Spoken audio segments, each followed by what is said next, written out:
Believe you can, and you will. Wheelchairs for Warriors provides mobility solutions to veterans and first responders injured in the line of duty. Join the mission and visit wheelchairsforwarriors.org. Here's the deal. We gotta set ourselves up. See, retirement is the long game. We gotta make moves and make them early. Set up goals. Don't worry about a setback. Just save up and stack up to reach them. Let's put ourselves in the right position. Pre-game to greater things. Start building your retirement plan at thisispretirement.org. Brought to you by AARP and the Ad Council. For 75 years, the Muscular Dystrophy Association's voices have thundered through the halls of Congress. For 75 years, we've willed the impossible into existence. For 75 years, the MDA community has pushed the science, shifted the narrative, and established the field of neuromuscular medicine. And until that day, when this is all a thing of the past, you couldn't stop us if you tried. Join us and celebrate 75 years of breakthroughs at MDA75.org. You can't buy a best friend. You can love them, walk them, pet them, and care for them, whether they want you to or not. You can take a picture or 50. You can fly to the moon, travel the world, or just stay in bed. You can't buy a best friend like that, but you can adopt one. There are millions of pets waiting for a best friend just like you. Help us save them all at bestfriends.org. Talking about guns with others might not always feel comfortable, but it could save a life. Here's a way to start a conversation. Your family is going over to your neighbor's home for dinner for the first time. How would you ask if there are any unlocked guns in the home? Hey, we're so excited for tonight. Before we come over, though, may I ask if there are any unlocked guns in your home? Our guns are stored securely, locked in a safe that the kids can't access. Awesome. Learn how to have the conversation at agreetoagree.org. Brought to you by the Ad Council. Milwaukee Black Talk lives here on 101.7 FM and 1510 AM, W269DL Milwaukee, and WGKB Waukesha.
Yeah.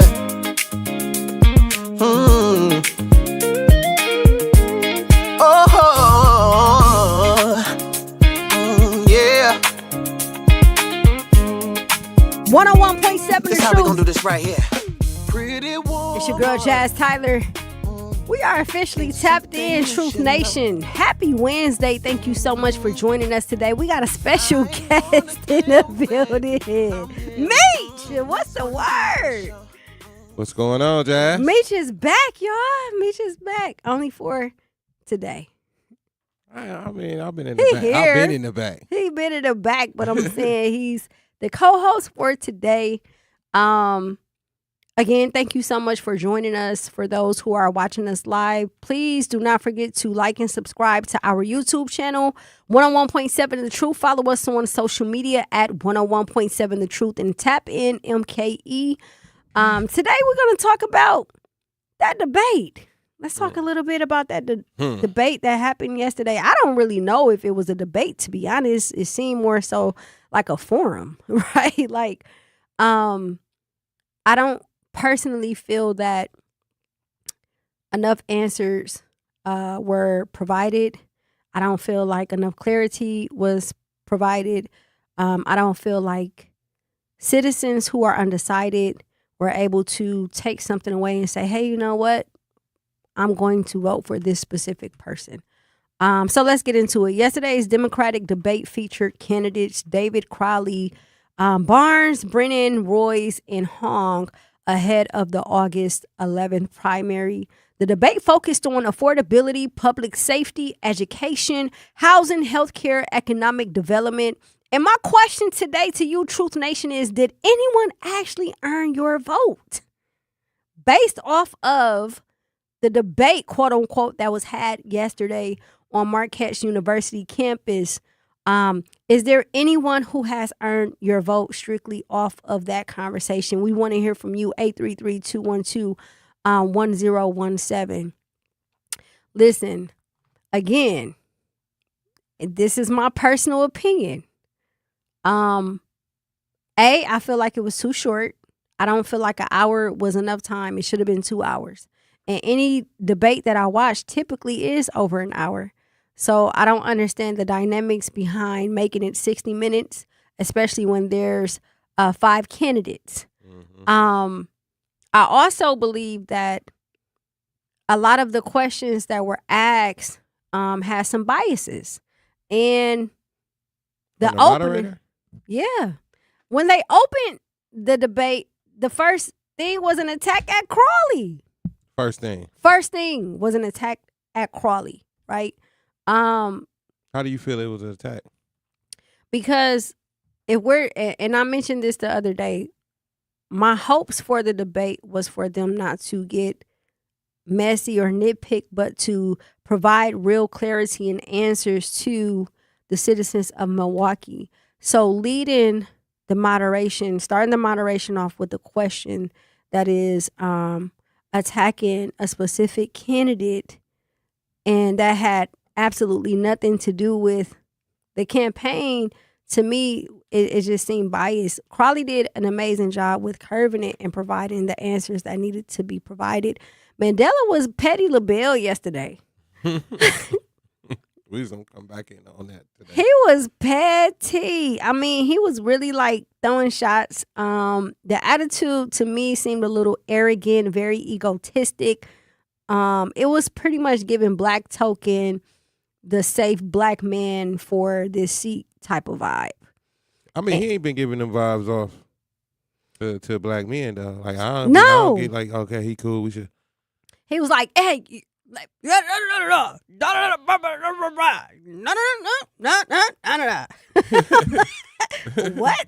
What are you talking about?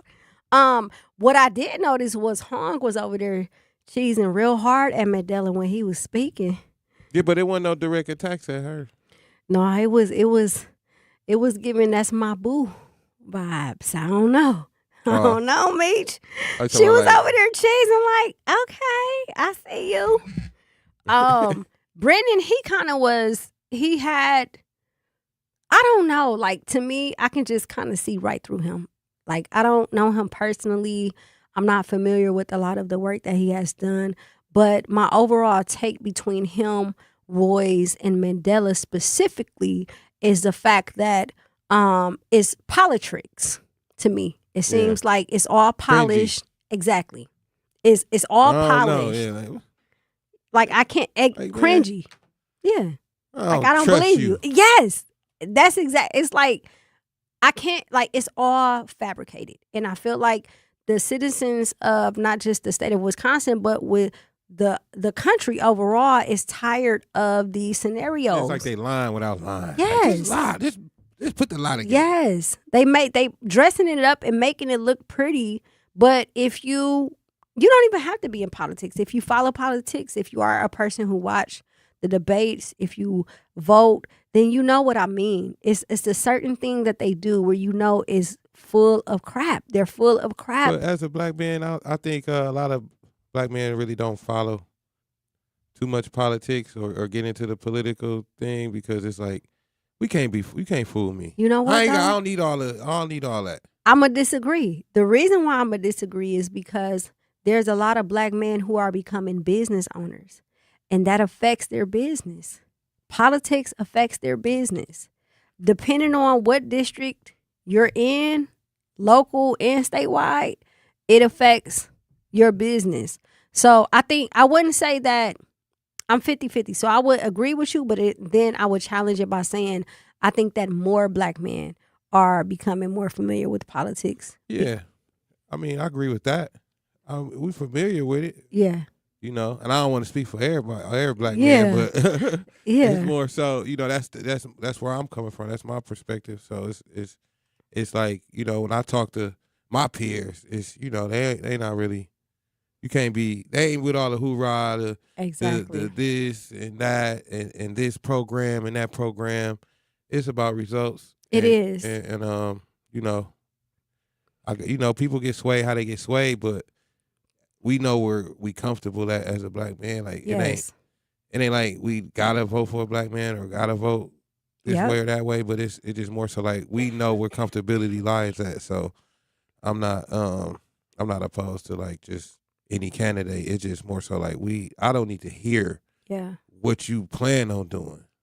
Yeah, show me. And to your point, I would say my top two would be Crowley and Honk, just specifically for the debate. Those are my top two. That's who you feel want to debate? As far as personality and stand on topic. Yeah. So I mean, I feel like I like Crowley's debate. He seemed well more seasoned for the debate part of it. Everybody else had you know, good stance. But I think we get back into some of that when we come back for break. It's 101.7 The Truth.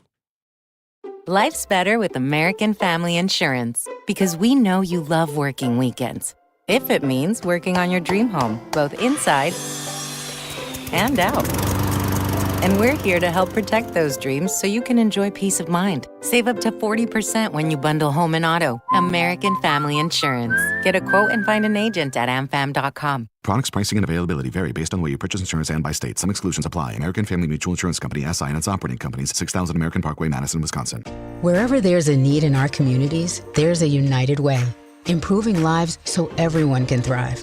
Where more people can gain access to healthcare and nutritious food for their tables.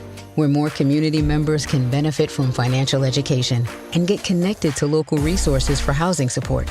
And where children are given more chances to reach their full potential. Community is where we find our strength and where we share our hope.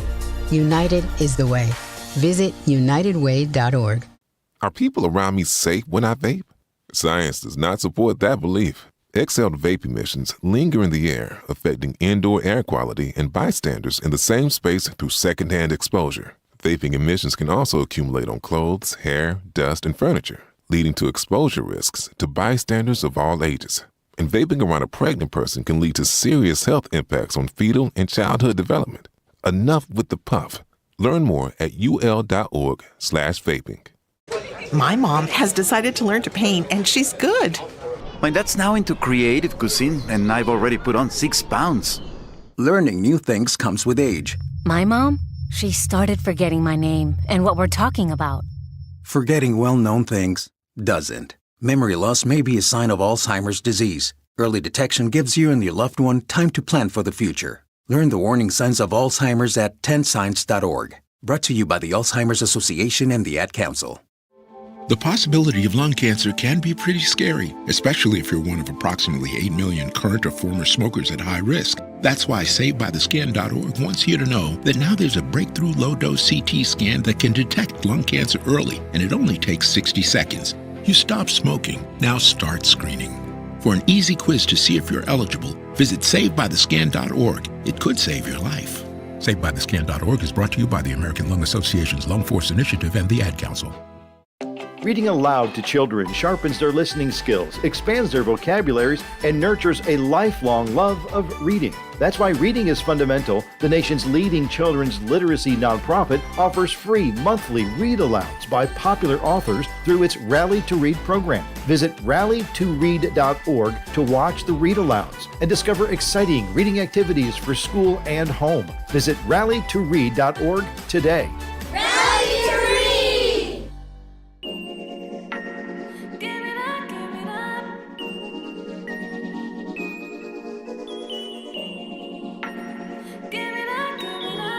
Wavy boy go crazy. Wavy boy go crazy.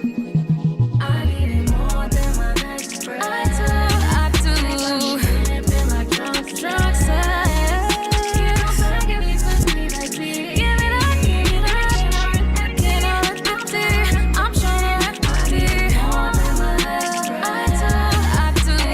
Feel like drunk sex. You don't gotta give me pussy like this. Give me that, get all the tea. I'm tryna wreck my tea. Love it so much, had to take it for another spin. Is it real fast when we killing this like assassin? I'ma put 100,000 miles on it. I've been on it like I'm shit on it. Love when you do the whole dash. You vibe it down, you don't run out of gas. Oh yeah, ready say let's go. Beat me up like an echo. If I could, I said I would around my neck like a gold medal. Let me go top and right. It's gon' get slippery when you put it inside. Put me in my place. Make me say your name. Oh, we about to play it safe. I ain't got no time to waste. I do. Feel like drunk sex. You don't gotta give me pussy, baby. Give me that, get all the tea. I'm tryna wreck my tea. I do. Drunk sex. You don't gotta give me pussy, baby. Give me that. 101.7 The Truth. It's your girl, Jazz Tyler. We are live and direct at the American Family Insurance Studio in the beautiful heart of downtown Milwaukee. You have been officially tapped in. We got Mech in the building today. What's the word, Mech? What's the word? Listen, back in effect, baby. We were talking about the governor's debate before we went to break. I was just discussing my personal views and personal opinions on it, but we want to hear from you. 833-212-1017. After yesterday's debate, did anyone actually earn your vote? Was there one specific candidate that stood out that say, you know what, because of this debate, I know for a fact that I am going to vote for this person? For me, again, this is not being biased, but I'm just kind of over the whole super polished politics, right? I understand being professional. I understand speaking a certain way. We all know what it means to be an elected official or someone who is becoming an elected official. But I think because of the state that we're in, not meaning Wisconsin, but the state that the people are in, we want someone who is transparent. We want someone who, when they speak, it feels as if they are sitting across from you in your kitchen, on your kitchen table or your living room, you know. We don't want anyone who is going to polish it up, make it look good, sound good, and tell us what we want to hear. We want someone who is authentic. And this, what I believe, again, my personal opinion, is that Crawley was the most authentic.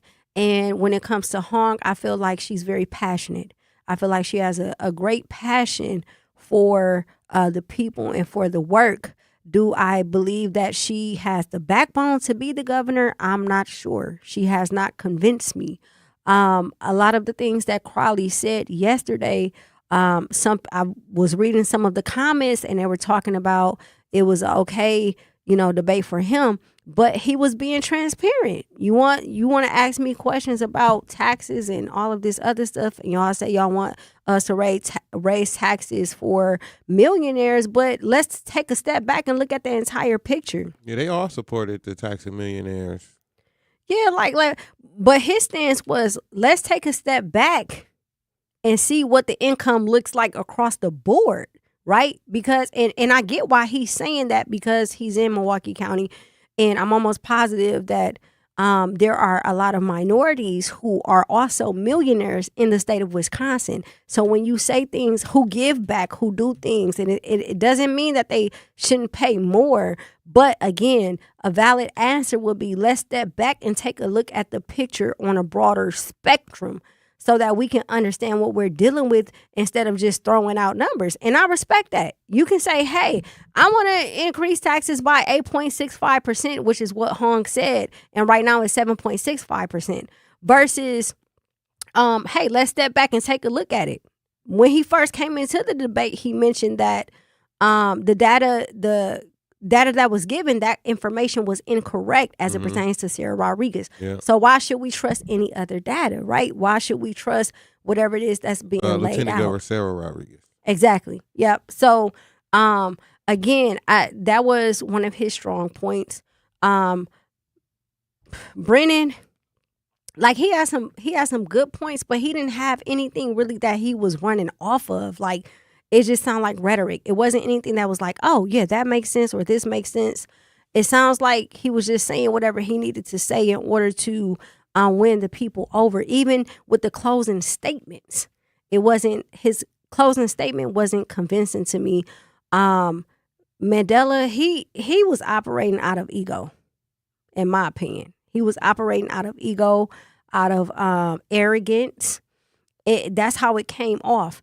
And hey, I only lost by 1.1%. Da da da da. And it's like Crowley and Hong were the only two who were not subjective.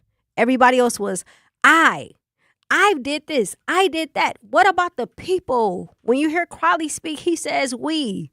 When you hear Hong speak, she didn't refer back just strictly to herself the entire debate. So again, we want to hear from you if, after watching the debate yesterday, if anyone has earned your vote. 833-212-1017. I personally don't believe that it was long enough. I don't believe that a lot of things that should have been talked about was talked about. Yeah. I still feel like we don't have any clarity. We don't have enough information to make a decision. I mean, we do, but we don't. If we're going strictly off that debate, we don't. So Marquette they released a poll after the debate. So it's a State Rep Francesca Hong has expanded her lead in the Wisconsin Democratic race for governor, according to the Marquette Law School poll released today. The poll found 30% of likely Democratic primary voters support Hong, up from 26% in the previous Marquette poll conducted earlier this month. Former Lieutenant Governor Mandela Barnes is second at 16%, while Milwaukee County Executive David Crowley, who entered the race after the last poll, is third at 7%. And then Joel Brennan and State Senator Kelda Royce received 2% support. So, shout out to the text line. Angela Irby says, I hope you feel better today, Jazz. Thank you so much. I do, but I don't at the same time. But it's okay. I'm here. I want to show up because these are things that we have to talk about. And these are things that the people need to be informed on, whether they watch the debate or not. When it comes to the polls, I'm wondering who they're asking and how accurate it is. Specifically because I've noticed that they have changed and they do fluctuate day to day, but there has been a significant change. And I'm curious to see how, if majority of, based off of what Brennan said, if majority of the people are undecided, how are they getting these numbers? How is this data showing up to them? So that's something that I do want to look into. I mean, I don't think it's a Marquette poll. So, I mean, like you said, like who they asking, probably just something, I don't know how it go down, but I'm sure it's more polls gonna come out as we get closer. But we just gonna wait. The polls really don't tell us nothing until we get to the poll.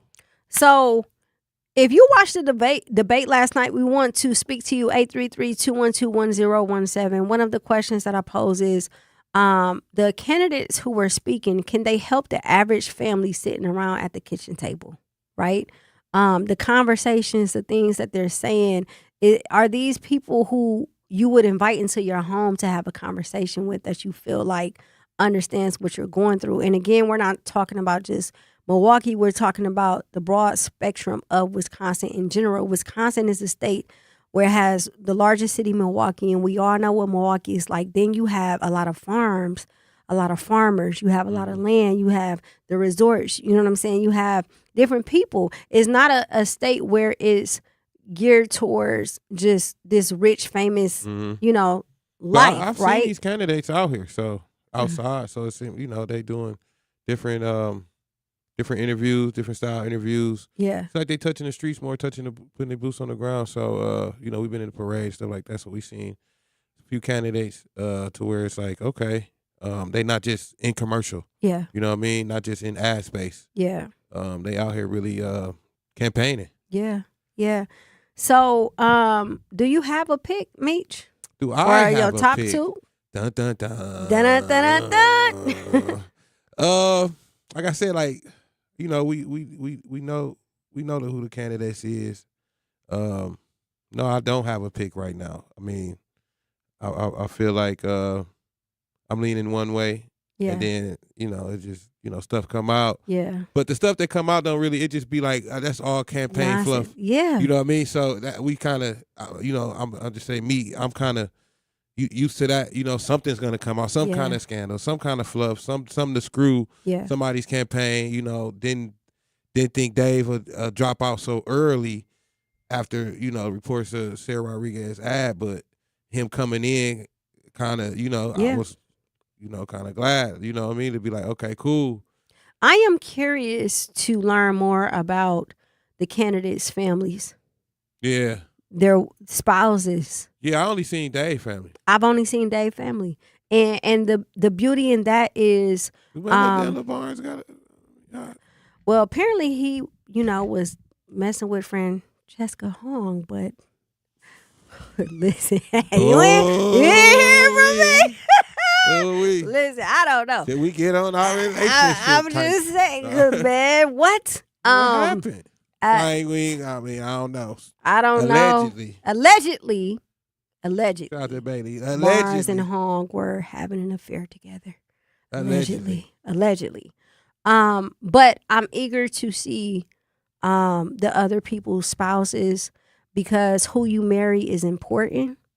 And we all know that when you're in a marriage or a relationship, the person that they come home to is the person that they confide in the most. But do a candidate gotta have a spouse or They don't, but it's the whole image thing, right? Yeah, like you can't be talking about families and you don't know nothing And you about don't it. exactly. Got no Come on, kids. that's what I'm saying. I don't hear nobody that got no kids. Yeah. So Can't tell me Mandela nothing. don't have any children. You don't know what it takes. I don't believe Hong has any children either. Again, so to my So you think I'm finna put my family in they? Come on. And they decisions making you don't decisions for even my family. you don't even have a family. So and No, not- again, no, it's not. I was just finna say No, that not to it's that. not any slight, but again, Sometimes, you know. a lot of times you don't understand what people You go don't know. through because you haven't been through it. This is why, again. So I'm not stuck in between. I know exactly who, you know, I'm leaning towards. But the reason why I separate Crowley and Hong from everybody else is because of the authenticity and the passion, right? I know that Hong has the passion, but some of the things that she mentioned in her debate did not make sense for the state of Wisconsin. She was pushing the fact that she was able to push the Asian culture inside of the public school systems. And then she also mentioned some things pertaining to increasing the taxes for the millionaires without having a solid plan. Even when she was reading, right? Even when she was speaking, it seemed like it was more so, like it wasn't, I'm not going to say it wasn't a lot of thought put into it, but it wasn't believable. It was like she was reading from a script, right? It didn't seem like it was heartfelt. And stuff like that, again, it is politics, so I understand it from working in politics. Would but you want somebody that's more seasoned in these type of campaigns like this? Like I feel like seeing people grow in these spaces is what I need to see too. Like seeing like Crowley come in and see how he react to, Yeah. you know, the negativity of him dropping out, Yeah. or not being able to hold his own or whatever is going on Well, with his team. he to me, I feel like Crowley has a purest heart because again, like, and this is my personal opinion. It does not reflect the station or anything like that. This is me talking personally. I feel like Mandela is the black token black man that they would consider suitable because he's safe. And I feel like Crowley is everything that they are afraid of. I mean, because he how can you actually say that? I mean, how people can think that? And my last time I hearing mean, he the said Mandela bars until now was a scandal in the last with the campaign. taxes, Yeah, right? so I mean, And no, then- that's recently. I'm just saying, like before this campaign, before this whole thing, it was more so like the last thing I heard from him up until him re-entering the race. Yeah. This campaign for 2026, Yeah. it was 2024 where something was going on. Yeah. That's the last thing I heard. Yeah. So for you to think he's safe, he wasn't safe. He ain't. No, I mean, well, to the people, the powers that be, Yeah. he's safe. It's a safe pick. A safe black token because he's not too rough around the edges. And he's also, you know, again, he has a Probably certain more safe than that because, like you said, I'm looking at his family. He's got daughters, so I'm looking more like that. Like I now, get what you you're just told saying. me it was allegedly a scandal going on. So it's like, okay, now we got something else. Got more fluff on top of fluff. Yeah. On top of fluff this time. Yeah. And then even with Crowley, we hear what's going on, but it's like we're not getting no facts from it. You know what I'm saying? Let's talk about it when we get back. We want to hear from you. 833-212-1017. It's your girl, Jazz Tyler. Watch and listen to The Truth with Sherwin Hughes weekdays 9 a.m. to 12 p.m. Sherwin's the king or the airwaves king. There's some things I want to highlight that we may not be cognizant of, and I know that some of y'all are going to take issue with what I say, but I'm going to be factual and I'm going to be objective about it because they are still hard at work to make sure that we die fast, we live difficult lives, we make less money, we have less access to healthcare. Ladies and gentlemen, that's not just some random occurrence. And they're criminalizing some of our just unnecessary, loud, boisterous, and disrespectful behaviors. You know, I remember an era where black folks didn't necessarily need to be heard. Us being in public and being seen was quite enough because we are giving them more fuel for the fire, especially now that we have, I'd like to think, more political power than we've had in years past. And just as we're starting to gain more political power, that's when they start to take away our districts. And guess what? You didn't see it coming. What's the word, Milwaukee? It's your favorite producer, Meech. Don't just check in. Tap in with Jazz Tyler.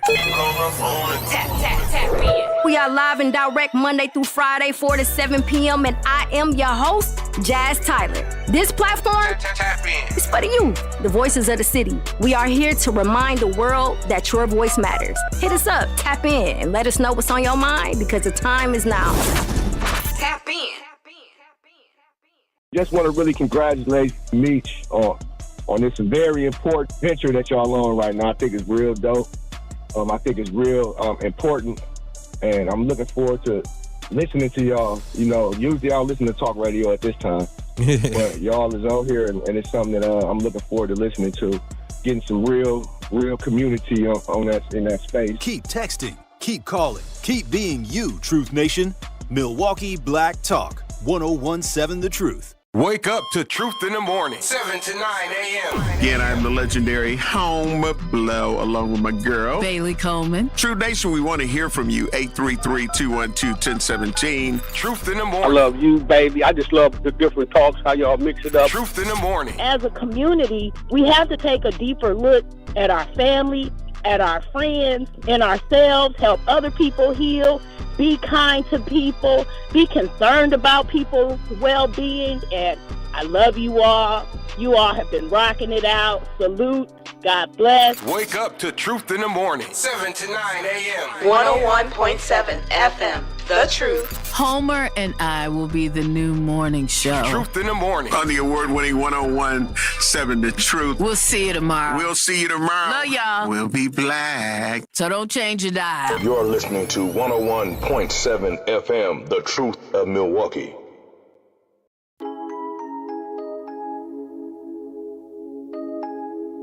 Tight dress, money long, it's neon. With the C on. By the bed, that's the only thing I be on. I be dripping like some ice cream from Leon's. Problematic, got the beef, right? 101.7 The Truth. It's your girl Jazz Tyler. We are live and direct. Thank you so much for tapping in with us today. And today we are talking about the debate that happened last night on Marquette University campus. Barnes was a part of that. Brennan, as well as Crowley, Royce, and Hong.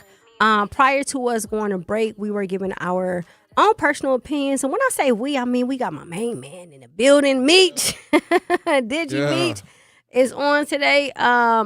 So as far as the debate, just to do a recap, again, this is my personal opinion. It does not reflect the opinion of the station or anything like that. But I personally don't believe that it was a strong debate. I feel like it was a forum. I feel like it should have been longer. I feel like a lot of questions were not asked that should have been asked. A lot of answers were not given. And simply the citizens of the state of Wisconsin was not provided with enough information to make an indefinite decision on who they need to vote for by August 11th to go up against Tom Tiffany. Some of the questions that they were asking, again, they had an hour to ask questions that would answer a lot of questions that a lot of citizens in the state of Wisconsin have. And they chose to open it by attacking Crowley regarding something that really has nothing to do with nothing, right? So I didn't agree with that. A lot of the questions that they were speaking of surrounded taxes, public school systems. I didn't hear anything about. Well, they did talk about public safety as far as defunding the police. And Hong, I believe, initially stated that she was for that, and then she went back on that during the debate. Yeah, no attacks. Ain't nobody, no personal attacks. Well, no, because Mandela was being petty. He said one thing. He was being petty, and he came from Crowley for sure, right? I mean, one blow. I mean, you got to get that one. That's cheesy. You know what I mean? That's something that's a given. Like, that ain't hurt nothing. You gonna say something that's obvious. Yeah.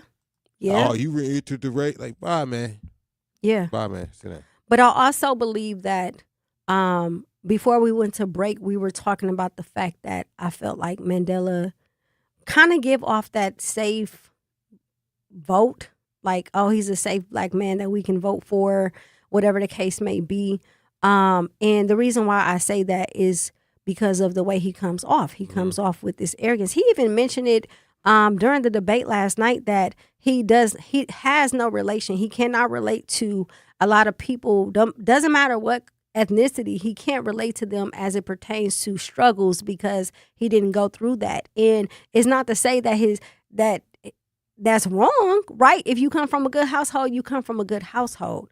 But when we talk about the families that are in need, whether there are farmers, whether there are families who are a part of Milwaukee or any other family, I just don't personally believe that him or Brennan or Royce are the people that can sit across from these people and meet them where they're at. I don't feel like these are the people that can walk into a citizen's home and have a natural, relaxed conversation without it sounding too politically correct. And that, for me, is why I would not support either of those candidates. Yeah. We don't need any more fluff. We have enough of that with the president, any president. The bounce back game gotta be cause. That's pretty much what it's. Mandela done bounced back, Crowley bouncing back. So to me, as a black man, bounce back game gotta be called. Like when it's not going right, because you said about being in the household. So it's like, okay, right now, people, like you said, people be coming from good household right now. But when tragedy strikes, you gotta have that person in office that'll understand. Yeah, it could be good right now. So you be like, okay, some of these issues don't, pertain to me, but I need to see somebody like, okay, when it's not going good, how do they respond? Exactly. Because right now it's going good for me. So that part. When it's not going good, I'll be looking at my elected official like, okay, you gonna see us over here? That part. That's what I'm saying. And whatever he said 2 years ago or a year and a half ago, I'm just saying, right. So it's like 10, 15 years ago, And again, to your point, it goes back to the fact that, he was playing ball. Prior to him jumping out of the race, and we're talking about Crawley, he was playing ball, meaning like, hey, if you say you have this amount, then I'm just going to back you, right? That's the most logical thing to do. Yeah, I mean, only to somebody said find they out got that you was finessing the whole time, and the math wasn't mathing. Man, but we basically paying big bank, take little bank. Yeah. I got a little bank. Come on. Let's go. We go with you. And then you wasn't even. But you got a little bank than me. Me? And you was lying about it? Come on, man. Like, stop playing. But what's even more troubling is the fact that she did that to him and did not come back and endorse him. You get what I'm saying? I mean, she out of there. What's she for the? But you about to still, say now? whether you endorse him publicly or not, just offering that support. I mean, it's again, stop trying to finesse people for real. Stop trying to finesse people. So when I look at the race overall and the way that they attack Crawley, they don't really have anything to go off of. It's so bad that they're pulling up the social media when it first started. Literally, these are tweets from when Twitter first started. Right? Yeah. 15, 16 years it's a different ago. social media. The way it's a different etiquette now. Come on. With everything, so it's etiquette on top of etiquette layers. Come on. That 15, 20 years ago, everybody had Twitter fingers. Yes. Everybody. And Hogg and Royce Some has people just worked got at a rid of state level, but so have Crawley. He's worked at a state level. He's also he's over the Milwaukee County, right? So again, he has a lot of experience. When we talk about Barnes, he was the lieutenant governor, but what did he do while he was in office? I mean, the current governor didn't even back him. Would you say that that can make or break a person's campaign? I mean, do we vote on the lieutenant governor though? Yeah. Okay. Because I didn't know we voted for him. But just the fact that as a lieutenant governor, I didn't know he was lieutenant. A former lieutenant governor. governor. Didn't know that. Didn't know that. So, I mean, I didn't know how he, like, that's where he coming from? As a former lieutenant governor, the fact that the current governor was in office when you were in office and did not endorse you, to me says a lot. Even with Joel Brennan, he worked under Evers as well, and Evers did not endorse him. He endorsed Crawley because again, when we talk about being a Milwaukee County executive, that's the entire county. That's at a state level, that's at a national level, that's at a county level, and that's at a city level. He's dealing with so many different people on so many different levels, including the citizens, right? Where a lot of those people who are stuck inside of the state capitol or in state reps in those positions, they are strictly state. They don't get a lot of time to get out of that bubble. He has been outside of that bubble and continues to stay outside of that bubble, and that's what's going to separate him from everybody else. He is the only one that's doing boots on the ground. Even when he's not there, he has his team who is there. But he comes from this. So his father was union electrician, I believe. He was a part of the union. Mm-hmm. He went to public schools. He lived in 5-3. He come from 5-3 he's well-rounded. And then his wife, she works for an organization that's boots on the ground to assist with housing, right? So what other zip code everybody else come from? Mandela say he come from 53206 too, but some people was on the sidewalk and some was in the street. No, I'm saying, what zip code is that? I think Mandela come from the blue side. I don't think he come from the green zip code side. from now on as a candidate. I don't think I he need come to know from what the your green zip side. code Right, is. where you come from? For real, because it says a lot. And again, when we're talking about the majority of the state of Wisconsin, the reason why it's important to take that into consideration is because a lot of people who are wealthy, a lot of people who don't come from certain backgrounds cannot relate. And when you are in these positions, you have to be able to relate to everyone. So you take a person who has been through the struggle, who has had challenges throughout their life and who is now successful versus a person who's been successful and never had challenges. Which one is you going to choose, right? You've been through A, B, C, D, and you're successful. This person hasn't been through A, B, C, D, and they're successful, which means this person over here is more experienced because they've been through it all, so they can relate to all types of people, right? That's the person you want, not a person who's going just off of whatever role they played working at a state I need level. my candidate popping. He need to be popping it. Yeah. Like, I feel you. talk your junk, bro. Like, come on now. I feel You you. gotta pop it. Like, I ain't really. And see, and again, I was watching the comments yesterday when they were during the debate when they were talking about each candidate, and people are so bent on Hong, and I seen some people talking about Royce and Brennan, and I'm sitting here like, yeah, this is the same fluff. Y'all keep getting politricked, right? I am the best candidate because I worked at state. I am the candidate that has the most endorsements in the city of Milwaukee. I am the candidate. This is Royce, right? Blah, blah, blah, blah, blah. Every answer that y'all provide has nothing to do with the people. Ask me who I bank with. For real. Like, it has nothing to do with the people. And again, it's transparency. It's authenticity. You should be able to sit. It doesn't matter if you're in front of someone or if you're watching from a TV. You should be able to sit and view this person. This is what Barnes said. To everybody watching at home, I want you to know that the establishment is trying to rig this election. Like, so why you ain't calling people by their name, bro? Call them out by their name. Are you scared now? Come on now. You scared? You scared? We You already gonna know call what them that's about. The establishment. All right. Hey. Oh yeah. Man, he was so arrogant and ego driven on that. Again, what did you do as lieutenant governor? What did you do as lieutenant governor? That's what I want to know. Right? Everything, when we talk about politics and we do these debates, everything is so subjective. Everything is so subjective. I. What have you done for for us? Carly reminded viewers he's the only Democratic race. He's the only Democrat in the race who has ever run a local government. So Yeah. Everybody else ain't done this? Yes. Come on. Anybody else done this? What we talking about? He's over the entire county of Milwaukee. Do you know how, like, we're not talking about, okay, so let's break it down. A state rep, yes, you're a state rep, but you have a specific district. We trying to win a championship with all rookies. Come on, let's put it all out on the table instead of trying to fly. I'm a state rep. You have a specific district, and in that district, you still have people that you work with who are other elected officials like the city, common council, things of that nature.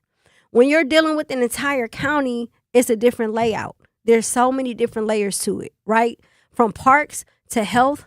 So Crowley, being the Milwaukee County executive, he's over the youth detention facilities, the prisons. He's over the parks. He's over the health. He's over all of it. Transportation, right? Transportation.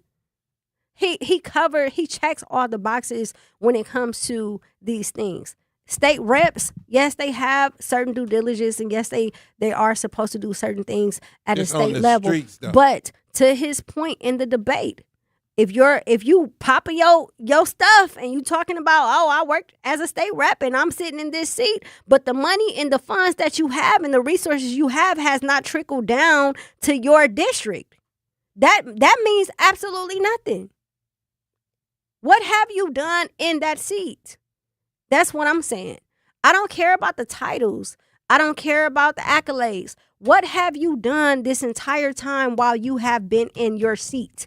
As a state rep, while on Congress, as a former lieutenant governor, as former secretary working under Evers, what have you done while in that seat? Those are the things that we need to be figuring out. Those are the questions that should have been. Exactly. How can they? Those are the questions that should be asked. In my personal opinion. Shout out to the chat. LaRon Taylor says, years ago, I'm going to vote for whoever is the nominee. But that means if I was running, I'm going to question somebody who blames dead people or stuff they did. Why didn't he delete it? So this is my take on that. And I'm not going to address it too much because, again, if you have to go back to find, if throughout this entire campaign is the only thing you can find is something from 15 years ago on Twitter. Before I even thought about running for anything. Come on now. And you don't know if he's lying. Now you got to scrub the ground before you do anything. No one knows if he's blaming something on somebody that's not here anymore. You don't know. Yeah, no context of what Why can't he be telling the truth? Why do you have to believe whatever the media tell you? And I'm not saying this directly to you, LaRon, or I'm not trying to be biased, but I'm saying, why are we like that? Why do we take and believe everything that one party tells us? You can't show me nothing from 15 years ago. You AI this. You AI. I'm trying to tell you. It's been AI generated. If it's you telling me it's from 15 years ago. LaRon Taylor also says Evers did not endorse Mandela because everybody told him not to run against Ron Johnson and screw up the Democratic Party, and he did it anyways. Well, how he get to that point though? Somebody had to vote for him to get to that point. That's what I'm saying. Shout out to Jasmine West. She says, "Hey Jazz and Meech. Hey Jazz, thank you so much for checking in." LaRon Taylor says, "Who's got the best policies? I don't care where you come from." Well, that's another issue because where you come from matters, right? And the reason why is because if you had a candidate who was not even born in the state of Wisconsin. Who was born in the state of Wisconsin? No, I'm just saying as an example, right? They say where you from don't matter. Okay, so if I wasn't from Wisconsin and I was running for a governor, would you vote for me? I'm not even from here. I don't know nothing about it. That don't make sense to me. You all the way from Rhinelander, trying to say what's going down here on the south side of Wisconsin. Trying to say what's going down on the south side. And where you come from matters because we're talking about the demographic of people that you need to serve. You have to be well-versed. You have to be able to deal with all types of people from all different walks of life. And it's easier for people who has come from certain circumstances to do that because they know what it means. They work for theirs. They know what it means not to have something handed to them, and they're a little bit more humble. When you have people who don't come from the walks of life that we come from, you have the Mandela bars, the arrogance, the ego, that I, do whatever I want to do. The one, the walking down the night market ain't said nothing ain't to nobody. Said nothing to nobody. I don't know. No, but you know one thing? Now we talking about character. Ain't nobody said nothing to him neither. That's what I looked at. Am I right, Z? Ain't nobody say nothing. I said, I go Mandela bars. When I run into Crowley on the street, right? Ain't nobody said. What's up, D? What's up? When you see Mandela walking past, ain't nobody said that. It's thousands of people.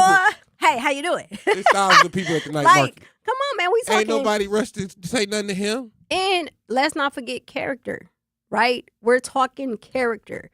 If the only thing y'all got on Crowley is tweets, Crowley would have to be about what, 25? Oh, they ain't see what he did for them though. A couple 15 months years ago? He ain't see. I'm saying he ain't see what they don't know what he did for them a couple months ago though. Right. You want to talk about that's the only thing you know something he did 15 years ago, but you don't know what he done for you this whole time as Milwaukee County executive. Come on now. What that part? This whole time what was tweeted, moves but for you. Tell me what moves was busted since he's been. He ain't done a lot. Come on, let's talk about that. Hong again. Her passion is there. I see the passion, but I'm not convinced. Especially when she said, "I push Asian culture in the public school system." Why? I'm not saying that you shouldn't. If that's what you want to do, then do it. But let's be clear. When you look at the Asian population throughout, not even just the state of Wisconsin, but the entire country, they don't have the best track record as it pertains to capitalizing off of oppressed cities and neighborhoods and giving back. These are the same with the corner stores, the gas stations, right? We have a little bit more leeway with them. But let's be clear, when you're going to some of these markets, some of these nail salons, some of these beauty supply stores, some of these clothing stores, so on and so on, do you ever see them giving back? Okay, look, one thing. He's been managing a $1.4 million budget. Come on. Face and address severe budget deficits, including a $19 million gap in 2024 and a $14 million gap in 2025. Projected a $46 million gap. That's triple for this year. So, for 2026. Come on. I mean, look, y'all ain't even touched that much money to know what it takes. Jazz says it was dry. It was. The debate was so dry. sitting there like, is this a debate or a forum? Right? Like, show me who got it. Like, tell me who got it. Step up. But that's what I'm saying. Like, who got that fire? Yeah. I need the one that's got, like, look, hey, I don't care if y'all trying to push me away. I'm coming. I'm coming. I personally just believe that Crowley was the most authentic. I do.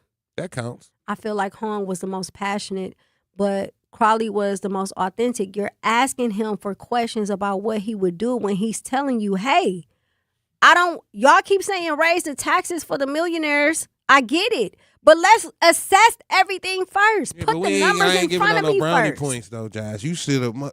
Somebody should have won last night. They should have.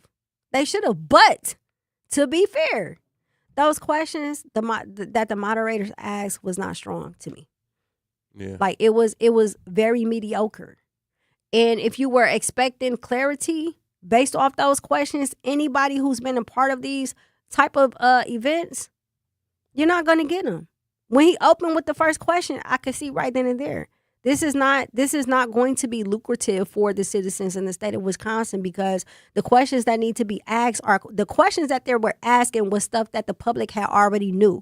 These were questions and answers that they had already given publicly. We already know that Hong had mentioned something about defunding the police and the prisons and so on and so on. We already know information about the taxes as far as them wanting to raise the taxes when it comes to millionaires. We already know these things. So they basically took questions and information that was already out there and asked them instead of asking them unanswered questions. Yeah, Crowley pushed for updates to criminal justice policy to improve fairness and outcomes.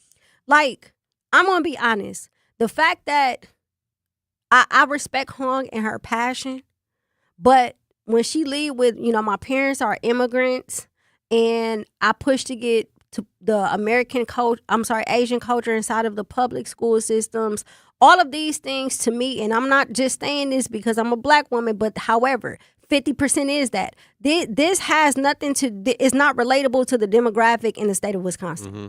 period. That's what I mean. I don't care how you put it. I was going to take it there. It's not relatable. It's not relatable. You're talking about you're pushing a specific culture in a public school system full of children whose ancestors built this country. Let's talk about it, right? Let's talk about it. And I'm just being honest. Let's talk about the culture in the state of Wisconsin as it pertains to what you're pushing and they've never given back to the oppressed neighborhoods. Let's talk about it. Come on, let's talk about it. So for me, that's what made me step back and be like, I'm good. The passion is there, but again, I'm good. When it comes to Roy's, it looked like a robot. I received the most nominations in the city of Milwaukee. I've also worked at the state level, and I have the most experience when it comes to robot. All of the answers she's given, robots. All of the energy she provided, robot. Brennan, hey, Fluff. Hey, listen, I worked under Evers, and I'm going to tell you right now that based off of and here go Mandela. Listen, as a former lieutenant governor.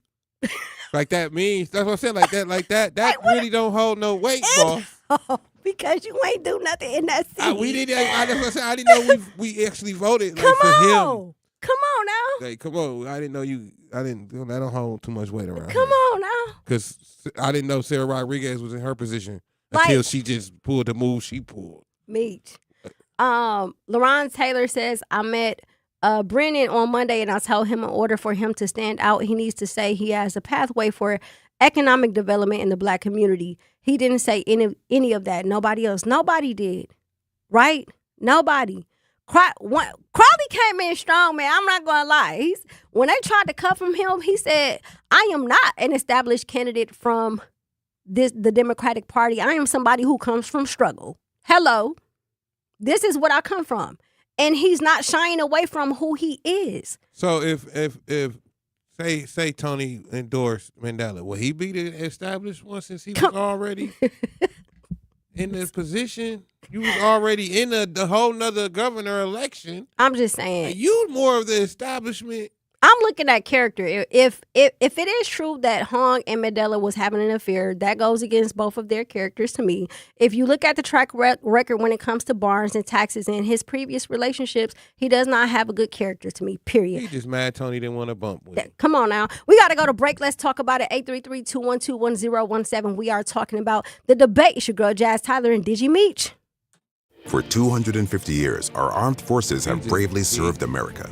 Wounded Warrior Project honors that legacy by supporting post-9/11 service members and veterans like Anthony, a Marine who was injured by a roadside bomb in Afghanistan. They carried me through my injuries, not just my physical, but my mental. And seeing other vets doing the same thing helped me tell myself, hey, you can do this. Join us in honoring warriors at woundedwarriorproject.org/America. Educators Credit Union is more than a place to manage your money. They're where your financial possibilities take shape. They're more than transactions. They're conversations about your financial goals. More than numbers, they're community advocates who support free, local events that are accessible to all. They foster community because we are stronger together. Educators Credit Union is people helping people. Become a member at ECU.com. Insured by NCUA. Membership eligibility required. In the United States, a vehicle is stolen every 31 seconds, about as long as this message. Luckily, you can take a few easy steps to protect your car in the same amount of time. Remove your valuables, roll up your windows, don't leave your car running unattended, lock your doors, and take your keys or fob. If you have information about a crime, call the police. If you suspect insurance fraud, also call 800-TEL-NICB. A public service message from the National Insurance Crime Bureau.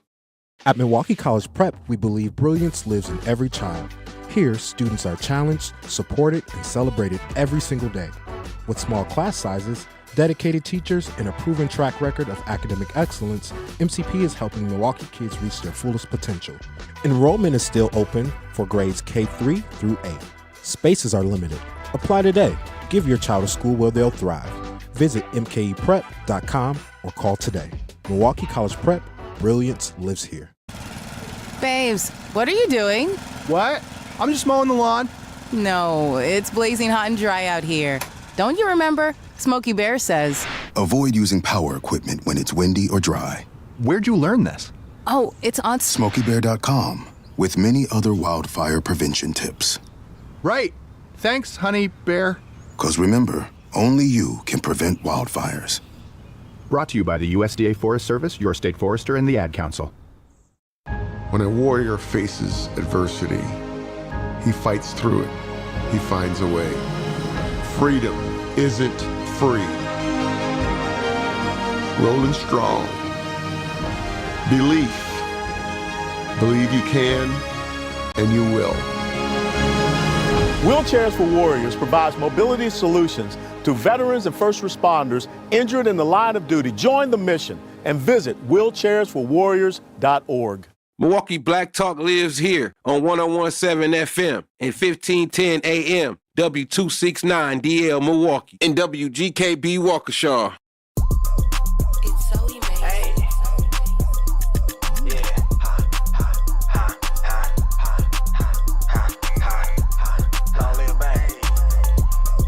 101.7 The Truth. It's your girl, Jazz Tyler. We are live and direct. Thank you so much for tapping in with us. We got Mech in the building. Word. Mech been behind scenes, y'all, but he is still here with us. And we are talking about the debate that happened yesterday. Very, very, very dry. Not informative, in my personal opinion. I feel like the strongest candidate, and this is, people gonna feel how they feel, but these are my personal opinions. Crowley was the most authentic.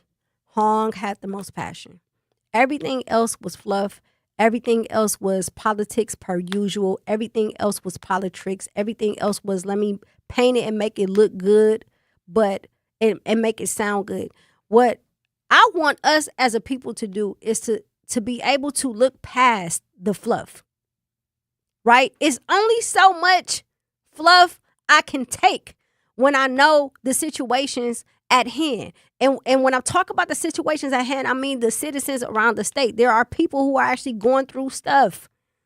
And the first thing they say is, hey, we want to overtax the millionaires. You don't even know what's a part of that. You're just saying anything. I'm going to do it by this amount. Yeah, that's what I'm saying. Like, how they, who tell them to say, like, and they ask some people, like, what the issues we want you to arise. Like, y'all just saying issues, and it's like, what have you looked at? Okay, that's what we supposed to be focused on, because y'all saying that's what we focused on. And what have you looked at? Crowley had the best response. Okay, I'm okay with increasing it, but dang, can we take a step back and look at everything from... Why is this in the forefront? Yeah, like, let's look at everything so we can make the best decision. I don't know if that's not logical. Let's just take it one decision. People want microwave answers right now. Take it one decision. I'm going to increase it by this month. Okay, and everything has a ripple effect. So if you increase their taxes by this amount, then what happens after that? I'm not saying that shouldn't be the case. I'm just saying the most logical answer, if you were asking me as well, hey, if you put something, if you want me to see what I can do, I need you to lay it all out in front of me so I can take a look at the entire picture. I can't go just because you want to answer right now.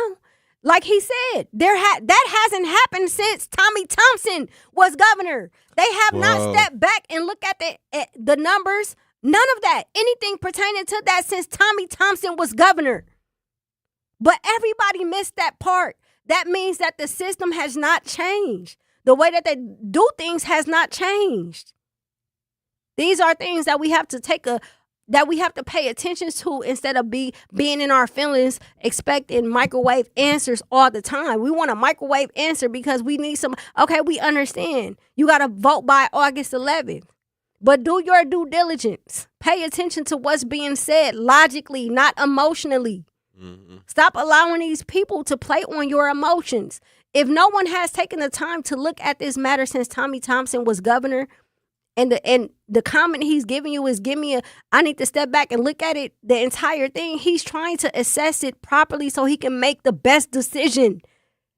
But y'all want decisions right then and there. We need someone who's going to give us an answer right. And then every time, history has proven, every time someone has done that, they have failed you. Mm-hmm. So early in-person voting has already started. Mm-hmm. Absentee ballots has been getting cast for weeks. More than 100,000 absentee ballots have returned to election clerks, according to data from the Wisconsin Election Committee. Right. So, if you could go vote now, go ahead. Get it over with. Please. For real. And shout out to the text line. Karen Thomas says, I feel you. Our people need to get it together and stop having the Willie Lynch syndrome. If you know, you know. David Crowley has proven himself already. He is the county executive. What are we speaking of? Jazz Tyler for Vernon, period. For governor, period. No, I don't want to run for governor. Oh, Jazz for governor? No. But I'm just saying, like, how much more does we have, like, when we hear titles, us as a people, when we hear titles, our mind change, right? It's state rep, I work in Congress, or I worked as a secretary under Evers, People need to be asking Brennan. He keeps talking about he was doing accounting for the state. Well, I don't know if you should be bragging about that, because look at MPS. Look at all the reasons. He made the decisions not to give him money then. If you talking about look. Come on now. You had to. I mean, that's how I balance out to me. Resources didn't trickle down. It's kind of, that's what I'm saying. Like, it got to trickle down. So if I'm looking at NPS and NPS ain't got no money, and then use an accountant or the financial person that's in charge of at the state level, money, this they ain't got none. And then here we go talking about schools all over again. You talking about some. So, and again, give them more money. Let's go to facts. Roy said, no, I didn't attend public schools, but my children did. Bye, man. We're going to call her tomorrow. Hong has not attended public schools, but her siblings have. We're going to call her next week. Crowley and Mandela are the only two. Brennan said that his children attended public schools. Crowley went to Bayview. I don't know where Mandela went, but I know that they are the only two people. And then Mandela shot himself in the foot by saying, no, I didn't struggle. No, I didn't go through anything that my peers in school went through. However, it was unfortunate circumstances that they had to go through that. This is what he said in the debate. High school Mandela went to? Meech. In the debate, he said, I did not go through what my peers went through, but It's unfortunate that they had to go through that. Typical. Come on, man. Crowley said, listen, I went through it. I came, I saw, I conquered. Right? Holy Redeemer. John Marshall. Come on. What was he on, a Rotary Club? He graduated from John Marshall. Listen, all I'm saying is when it comes to two things I'm saying. One is the questions that was asked was trash. These were questions that the citizens of the state of Wisconsin had already knew based off of comments and answers that each candidate had already provided. What I'm also saying too is us as a people, we have to stop expecting microwave answers all the time, right?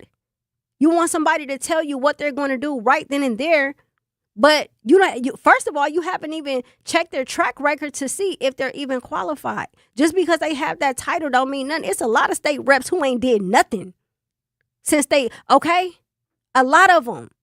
And just because you're a state rep and you're over a specific district does not mean that you can't do more outside of the district that you represent. We know that. We see that firsthand here in the city of Milwaukee. We're talking about someone who is over the entire county. Again, to me, Crowley was the most authentic and Hong was the most passionate. That's it. The other three were robots to me, were scripted. It was all fluff. I can't tell you from my personal opinion if this debate has given the citizens the answers that they needed. I personally believe that had I not known what I know about these candidates, I would have been undecided based off of that debate last night. If I was basing my vote strictly off of that debate, I wouldn't vote for nobody. Because again, and it's no slight to the candidates, but I just feel like, and it's no slight to the moderators, I just feel like the important core questions that needed to be answered was not asked. Yeah, I mean, my guy just texted me and said, Crowley off 2030, but I mean, he got my vote. Come on. What'd you say? He got my vote. What'd you say? It's Burlock, baby. Yeah, he got my vote. I don't need to hear nothing else. Like, and again, and we're not saying it in a sense of trying to persuade you to vote for a specific person. But what I'm saying is there's something about someone that comes from the struggle. We are the most humble people.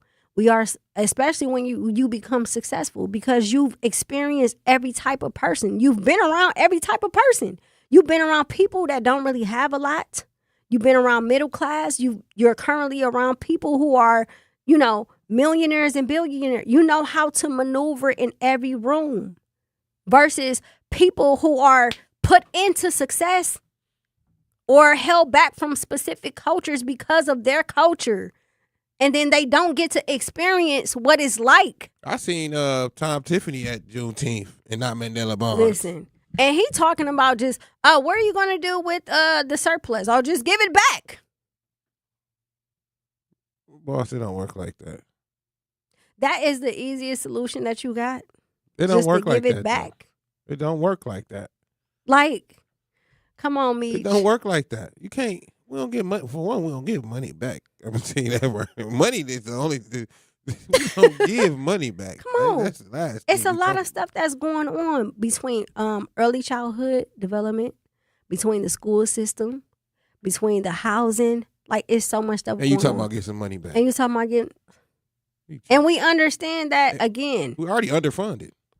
Man, like, I really, really, really hope that everyone who is involved, meaning the citizens, people who are attached to this, people who are invested in this, that they do the proper research, man, for real. Because time after time after time, when it comes to these elections, we continue to allow the politicians to do the politics. We allow them to fluff it up, make it sound good, make it look good. And then when they get in office, they don't uphold anything that they said. And we cannot handle someone who is authentic, someone who is telling you out the rip, hey, listen, This is who I am. This is where I come from. This is my experience. This is what I plan to do. These are the people that's endorsing me.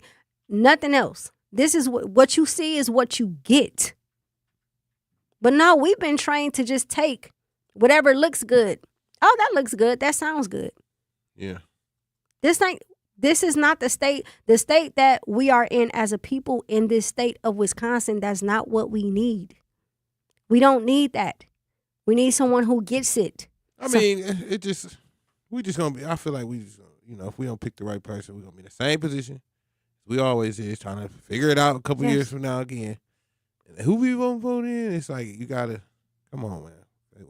So if we don't pick the right person, let's say for example, if Hong is in,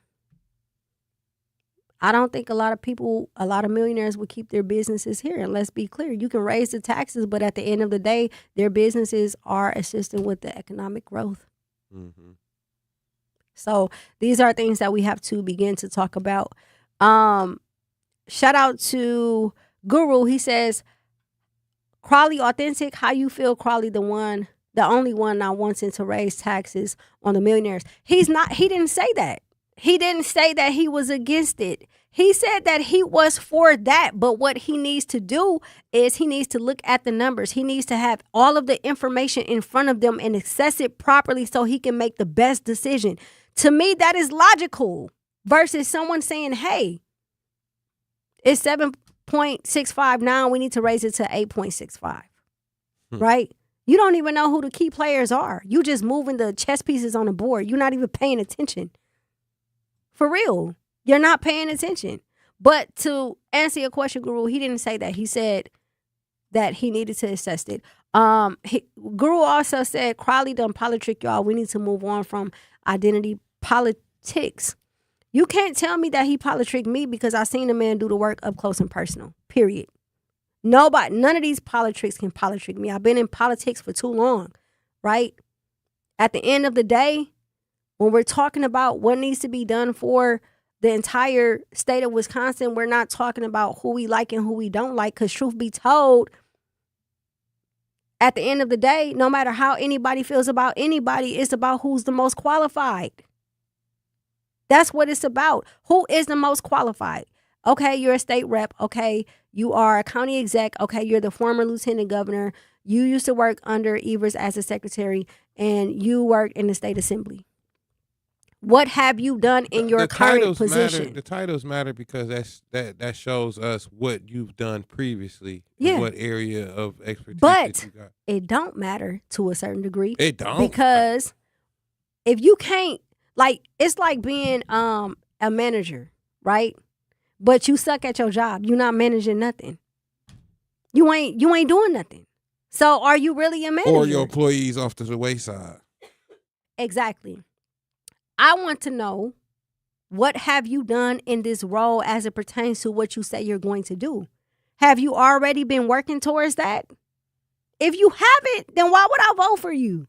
Because it shouldn't take you to run for governor for you to do what you feel like you need to do. If your passion is making sure that MPS has more funding, you should have been doing that while you were in that seat, before you even thought about running for governor. Yeah, you could go play a pickup game of basketball. You ain't getting in the league. Come on now. We got to go to break. Do not touch that dial. We want to hear from you. 833-212-1017. We are talking about the governor's race. It's your girl, Jazz Tyler and Digi Meech. Looking for fun, adventure, and family-friendly activities this summer? Discover Milwaukee's Urban Ecology Center with locations in Riverside Park, Washington Park, and Menominee Valley. Explore hiking trails, family programs, outdoor adventures, community events, and opportunities to connect with nature right in your neighborhood. Whether you're looking for a weekend adventure or a summer-long experience, Urban Ecology Center has something for everyone. Learn more and register today at urbanecologycenter.org. Nature is closer than you think. Talking about guns with others might not always feel comfortable, but it could save a life. Here's a way to start a conversation. Your family is going over to your neighbor's home for dinner for the first time. How would you ask if there are any unlocked guns in the home? Hey, we're so excited for tonight. Before we come over, though, may I ask if there are any unlocked guns in your home? Our guns are stored securely, locked in a safe that the kids can't access. Awesome. Learn how to have the conversation at agreetoagree.org. Brought to you by the Ad Council. Wherever there's a need in our communities, there's a United Way, improving lives so everyone can thrive. Where more people can gain access to healthcare and nutritious food for their tables. Where more community members can benefit from financial education and get connected to local resources for housing support. And where children are given more chances to reach their full potential. Community is where we find our strength and where we share our hope. United is the way. Visit unitedway.org. Are people around me safe when I vape?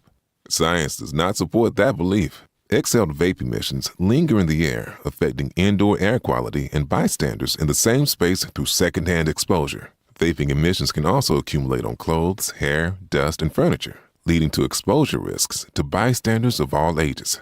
And vaping around a pregnant person can lead to serious health impacts on fetal and childhood development. Enough with the puff. Learn more at ul.org/vaping. My mom has decided to learn to paint, and she's good. My dad's now into creative cuisine, and I've already put on 6 pounds. Learning new things comes with age. My mom, she started forgetting my name and what we're talking about. Forgetting well-known things doesn't. Memory loss may be a sign of Alzheimer's disease. Early detection gives you and your loved one time to plan for the future. Learn the warning signs of Alzheimer's at 10signs.org. Brought to you by the Alzheimer's Association and the Ad Council. The possibility of lung cancer can be pretty scary, especially if you're one of approximately 8 million current or former smokers at high risk. That's why SaveByTheScan.org wants you to know that now there's a breakthrough low-dose CT scan that can detect lung cancer early, and it only takes 60 seconds. You stop smoking, now start screening. For an easy quiz to see if you're eligible, visit SaveByTheScan.org. It could save your life. SaveByTheScan.org is brought to you by the American Lung Association's Lung Force Initiative and the Ad Council. Check. Straight up, dog. Straight up. Yeah, straight up. Hey, hey. I go by Mike Straight up.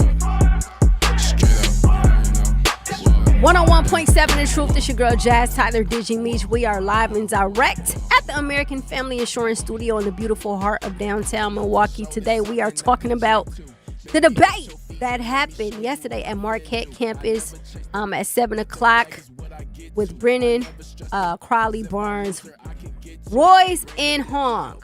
Yeah. And I was saying that my personal opinion, I don't feel like it was effective.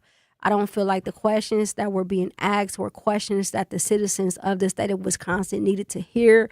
I do believe that it was biased. I believe that the opening attack against Crowley was cheap and distasteful. I also believe that a lot of the candidates who were speaking politically correct in the sense where it was all fluff. I could see right through the BS. Although I do believe Crowley was the most authentic and that Hong was the most passionate. But again, my personal opinion has nothing to do with the station. There was some comments Hong made that made me determined that she may not be the best candidate because she doesn't understand fully the demographic that she is serving throughout the entire state of Wisconsin. And I do believe that Royce has some good points, but she's like a robot to me. Mandela seemed very arrogant and egotistic. And again, it goes back to when you keep talking about, I was a lieutenant governor and I only lost by 1%. Yeah, but what did you do while you were a lieutenant governor? I can't tell you anything that he has done. And these are facts, right? Yeah. And Brennan, he didn't really have any, I don't dislike him. He didn't say or do anything to make me dislike him. It's just he doesn't have enough meat, enough core. What is it that you're standing on? Who are you? What do you stand for? What is the substance? You've already made comments publicly back in April as it pertains to black women and then just the candidates, right? So we know. Collar. Come on now. What's going on? Who you bank with? Who you bank with? You hear me? And again, I'm just tired of everyone being politricked by the fluff, by all of the above. There has been multiple opinions about some of the candidates and things of that nature. But at the end of the day, it's about who's qualified, right? Period. Are you going to take someone who does not come from a background where they don't know what it means to work for everything and have nothing handed to them? Or are you going to vote for someone who is the opposite and wants to do more, right? It's kind of like, and again, it's tricky. Me personally, I would rather vote for someone who's been who has different walks of life. Someone who has been through different things in different parts of their life, met different people, because they understand the masses of the people in its totality. Yeah, I want somebody that was a regular Joe that can get political when it's time to be a politician. You know what I mean? Like, when my house burning down, I do not need no politician. When we talking about housing, right? We talking about housing. My question to the candidates, not as a moderator, but my question is, you talking about housing, what have you experienced? What type of hardship have you experienced with housing? Yeah, that's what I'm saying. Right? Like, so if with some tragedy going on, I don't need a politician showing up. I need the fire department. Did and you that go? costs funding, and somebody better allocate the funds correctly. Come on, trickle That's it down. what it's about. It ain't about you showing up to my house when it's a flood, boss. When it's a flood, come on. Where's FEMA? No. Where the money? Did you make the right? Did you make the right cause? Yeah, like allocate the funds. Yeah. That's and then really you're what it talking is. about public school system. But Mandela and Crowley are the only two who's actually been in the public school system, right? We're talking about public safety. Come on, and this is what I left out, y'all. And again, this is my personal opinion, but we're talking about public safety, and they were talking about not only defunding the police, but the situation with the brother who was assassinated by MPD, Madison Police Department in Madison. And Crowley mentioned that Jacob Blake, if I'm not mistaken, not Corey Stingler, but basically what he said was, we've seen this happen too many times. We're talking about somebody who didn't just pop up during a campaign when this happened. He's been out here. He's been around it. It's a part of him, right? It's not about the pictures and the photo ops, right? These are some of the experience. This is what I'm talking about when it comes to experience. These are experiences that you can't buy. Period. It doesn't matter how you feel about it. You can go out there and capitalize and ambulance chase all you want to. But at the end of the day, these are real. This is somebody who really comes from this, who is really around this. So again, everything that they're talking about, public safety, they're talking about housing, they're talking about taxes, they're talking about public school system. How has this affected you? How has it affected you? If it hasn't, then how do you know what the people need, especially when you're not even around the people? It's common sense. It doesn't matter who you like or who you don't like. And then they try to build up certain people and say they're the established candidate and all of this other stuff. At the end of the day, give me someone that knows. If you know, you know. I don't want someone that's polished. I don't want someone who doesn't come from the struggle or doesn't come from a space where they fully understand what is happening. We're talking about Hong, she's talking about, I push Asian culture in MPS. Our ancestors built this country. They don't know nothing about Asian culture. All of the Asian businesses has never given back to oppressed neighborhoods throughout the state of Wisconsin. So no, you can't win me over when it comes to that, because you don't relate to the demographic in the state of Wisconsin, period. Doesn't mean you're not passionate. Doesn't mean that you may or may not be qualified. You just don't relate. You don't understand. At the end of the day, Barnes, arrogant, didn't do nothing as lieutenant governor. When you see him, he probably won't even speak. I'm just being honest. He's not. It's more so his character. How can we trust you in this position when the allegations are the allegations? Right, Meech? Yeah. What's the allegations? Allegedly. Allegedly, he got that community visit. Allegedly. Because I'm saying, when you looked at the debate, Hong was that's my boo. She was looking at him cheesing. Oh my gosh. She was looking at him cheesing. That's my boo. Too hard. Yeah, looking a little too hard. But again, it goes back to who's qualified. And when we're talking about these positions and these roles, I personally believe that anyone who is a county exec for the biggest city is qualified. Yeah, but qualifications, is everybody looking for qualifications? No, everybody looking for microwave solutions. Lieutenant governor is a qualification. I'm not looking for It sound good. Title qualification. Now, Meech, we black. Now, I know. That's what I'm saying. I'm not looking for somebody to beat it. There's somebody you know who built a resume that sound good, but when the person show up to the interview, it ain't mathing. Good. You like it look good on paper. That's what I was going to say, like, because qualification don't mean you get the job. Yeah, that's what I'm saying. Right now, it's a job in front of us. It's a job. It's a job in front of us. I don't need to be qualified to do a job that you ain't going to do. Yeah. That don't make sense. It's like the movie Janky Promoters. Remember? They was like, yeah, we got Jeezy coming in town, man. We about to throw a concert with Jeezy. Yeah, somebody have a whole he college even got degree. a ride. Yeah, right. He got a whole ride. This ain't even your car. This ain't even your car, Yeah, though. somebody have a whole college degree and be in a whole nother field that they ain't even get the degree from. Yes. Like, Unqualified. Unqualified, but getting the job done. So you're the lieutenant. You was the lieutenant governor. Okay, what did you do as a lieutenant governor? What do? Can we get the governors do? I'm just saying, like, what did you do? I'm being honest. And then we talking about Brendan, and he keeps bringing up that he was working as a secretary under Evers. Well, are you a part of the problem as far as why the resources has not trickled down from the state to the city?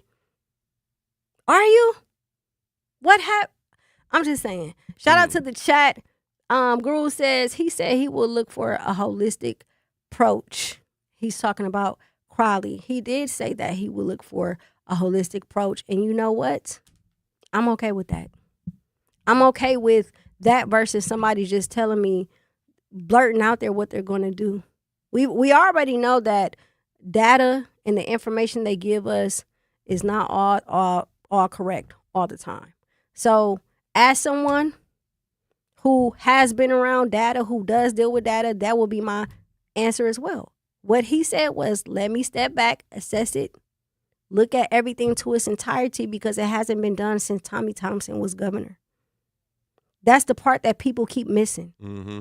He's telling you, I can't give you an answer right now because this hasn't even been looked at to its entirety since Tommy Thompson was governor. And everybody's like, oh, he can't give me an answer right now, so we're not going to vote for you. Okay. All right. See the chat. Mm-hmm. Listen, at the end of the day, Guru, I feel you as far as you having your own opinion, but let's be clear. Everybody who's a part of this race has an agenda. It's just a matter of if we're a part of the agenda. That's it. Everyone who's a part of this governor's race has an agenda. It's a matter of if we the people are a part of the agenda or not. We are talking about the debate that took place yesterday with the governor's race. We want to hear from you, 833-212-1017. Did any of these candidates earn your vote or are you still undecided? It's your girl, Jazz Tyler. Did you meet? Life's better with Drive My Way from American Family Insurance because we know it's more than just a car. It's your escape pod, your adventure mobile, your memory maker. And we help protect the dreams that drive you. Personalize what you pay for auto insurance and you could save between 10 and 35%. American Family Insurance. Get a quote and find an agent at amfam.com. Products, pricing, and availability vary based on the way you purchase insurance and by state. Unsafe driving behaviors may increase your rate. American Family Mutual Insurance Company, SI, and its operating companies, 6000 American Parkway, Madison, Wisconsin. In Milwaukee County, equity means making sure everyone has a real chance to thrive. That's why the Milwaukee County Office of Equity works to help remove barriers, strengthen community connections, and support fair access to opportunities across Milwaukee County. Want to learn what they do, explore resources, or find ways to get involved? Just search Milwaukee County Office of Equity online. Milwaukee County Office of Equity, advancing equity for all Milwaukee County residents. For more information, search Milwaukee County Office of Equity online. Join us for the 16th Annual Bronzeville Week, the premier celebration of Milwaukee's rich African-American legacy of culture, arts, history, and entertainment. Bronzeville Week takes place Saturday, August 1st through Saturday, August 8th. Bronzeville Week starts with the Harambe 5K Walk Run, followed by the Bronzeville Cultural and Art Festival, and ends with the Bronzeville Art Walk. From fashion shows, dance demonstrations, and conversations about Bronzeville, to entertainment, great food, and natural hair expositions. The 16th annual Bronzeville Week includes it all. Log on to milwaukee.gov/Bronzeville for a complete list of events. Bronzeville Week is presented by Alderwoman Milele, ACOG's Historic King, Drive Bid, Bader Philanthropy, and Thrive On, and the City of Milwaukee. Reading aloud to children sharpens their listening skills, expands their vocabularies, and nurtures a lifelong love of reading. That's why Reading is Fundamental, the nation's leading children's literacy nonprofit, offers free monthly read-alouds by popular authors through its Rally to Read program. Visit rallytoread.org to watch the read-alouds and discover exciting reading activities for school and home. Visit rallytoread.org today. We asked parents who adopted teens to share their journey. When I met both of them, it was like my missing pieces were found. Like it was just like an instant, these are my kids. If you're considering adopting a teen, just do it. Kids need families. I don't care the age, everybody deserves a family. Learn about adopting a teen from foster care. Visit adoptuskids.org to learn more. A message brought to you by Adopt US Kids, the U.S. Department of Health and Human Services, and the Ad Council. Not completing high school is more of a social thing than it was an academic thing. Even though all these years have passed, I still had that longing to have my diploma. At age 30, Carissa finished her high school diploma. If you're even considering getting your high school diploma, you can do it. No one gets a diploma alone. If you're thinking of finishing your high school diploma, you have help. Find free adult education classes near you at finishyourdiploma.org. That's finishyourdiploma.org. Brought to you by the Dollar General Literacy Foundation and the Ad Council. What a shame. I heard my brother causing wreck. Geeked up off coffee beans and talking out they neck. What you mean that you the king? You ain't crowned but deep. Tooting they own horn. That's that jazz cavities. Who the f*** he think he talking to?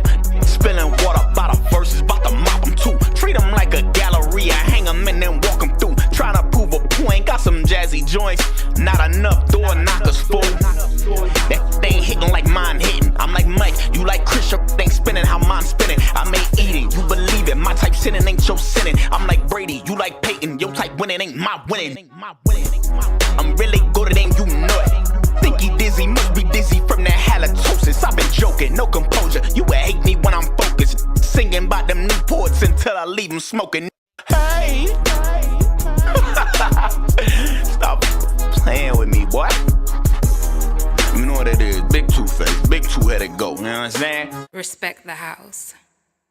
101.7 The Truth. It's your girl, Jazz Tyler. We are live and direct at UW Milwaukee. Students don't have to wait until college to start building their future. Roar Ready lets students in K through 12th grade join in hands-on programs across campus from science and tech to art, sports, and more. Students try new things, meet new people, and build skills that matters. Get started today at uwm.edu/Roar Ready. Truth Nation, thank you so much for tapping in with us. I got my good brother here with me today, Mech. What's the word, man? Mech's been in the background. Y'all ain't seen me. I've been chilling with my boy, Z. Yeah. What up, Z? We finna go. Shout out to we finna go to WWE in a couple months. I want some tickets. I want some tickets too. We ain't doing all that. Yeah, how come? We ain't doing all that. Man, listen. Would you say no girls invited? We just ain't doing all that. Anyways, shout out to the chat. Guru says, Crawley works for Chris Abley, with all due respect, got nearly $800K in less than 6 years, all from Abley, bought and sold. Okay, who else works for Abley? Who else works with Abley? Every elected official you've ever voted for. Y'all want to talk about Obama. Y'all want to say all of this or that. Let's be clear about Obama, too. Obama has signed executive orders into office that did not support anything pertaining to black people. He also listed Assata Shakur as the #1 terrorist in the country. Next. Can we also list whatever other elected officials that you support? There is not no elected official in office who is not working with somebody that you may have an issue with. This is politics. This is how it goes, right? Hong is talking this socialist stuff. She's talking about defunding the prisons and the police. But guess what? If your daughter gets raped and she defunds the prisons, where's they going to go? Where is the person who did it going to go? Let's be realistic. I'm just saying, let's be realistic. Like, as someone who has been a part of politics, who has ran for office, Tell who has them, worked Jazz. for elected officials, what I am telling you is at the end of the day, one of the things that our people have to stop doing is put our emotions in this and think logically. Period. We know this system. This country, first and foremost, was never built for us. The quote unquote founding forefathers, they never built not for this us. built by us, but not for us. Anything pertaining to the system is never going to fully be for black people. That is the reality. So all you can do is pick your poison. We don't got black people. Which one you gonna pick? The Hey. lesser of the two evils. That's the game. That's how it goes. If you don't want to play the game, nice guy? if you don't want to play the game, go sit on the bench. Who's the nice guy? There is no nice guy. Everybody. It everybody depends got on who's wearing the something best going on. mask. Everybody got something going on. It depends on who's wearing the best mask. Aaron says, I understand how people think that the governor should do this or that. However, the legislature has a strange hold on our communities. We gerrymander like Mississippi. Man, listen, I remove all emotion when it comes to politics because I used For to be real, emotional you about just it. got emotional. No, I didn't. I was passionate. Oh, okay. Difference. Very, very different. But what I'm simply saying is, again, every time we end up in a situation like this, right, we always go based off of what sounds good. What sounds good? It's like that guy or that girl that's sweet talking. I don't want to hear it. Show me, baby. Show me. Got the pickles with the extra lettuce and the tomatoes and this and that. That sound good. Baby, I went and got you this crab, boy. Where's that? Listen, show me. That's all I'm saying. Show me. And at the end of the day, watching this debate, and this no slight to you, Guru, right? Because everybody is entitled to their opinion. So I'm not coming down on you or anything like that. I'm just saying that this is a critical time. And oftentimes we get sidetracked by thinking that the person who says the best or acts like they're for the people is for us when really they become a distraction. Everybody's talking about honk, honk, honk. But when you look at the supporters, it's not really people who comes from the spaces that we do because of the things that she said. And you know, she doesn't understand this demographic. Not just black people, but period. She doesn't understand. So, and again, this is where I become subjective. As a voter, I am a black woman who lives in the city of Milwaukee, which means that whoever I vote for, they have to attend to the needs of me and my people because I am black first and foremost, and I'm around what we don't have. Yeah, I see it every day. All that's going to be affecting you, whether it's direct effect or side effect. It's going to affect me. So if you don't understand my demographic, if you don't understand me or my people, you haven't even been to the public school systems. You may have stepped a foot in it, but you've never been inside of it as a student.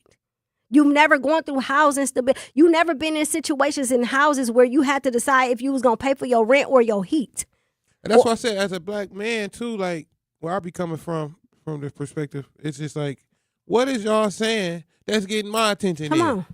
All right, I don't know nobody. I don't know no candidate. I don't know nothing. I'm just supposed to go vote for somebody, right? Yeah. Like, give me the information I need that I don't care about. And let's be clear. These polls ain't about nothing because 34% are still undecided.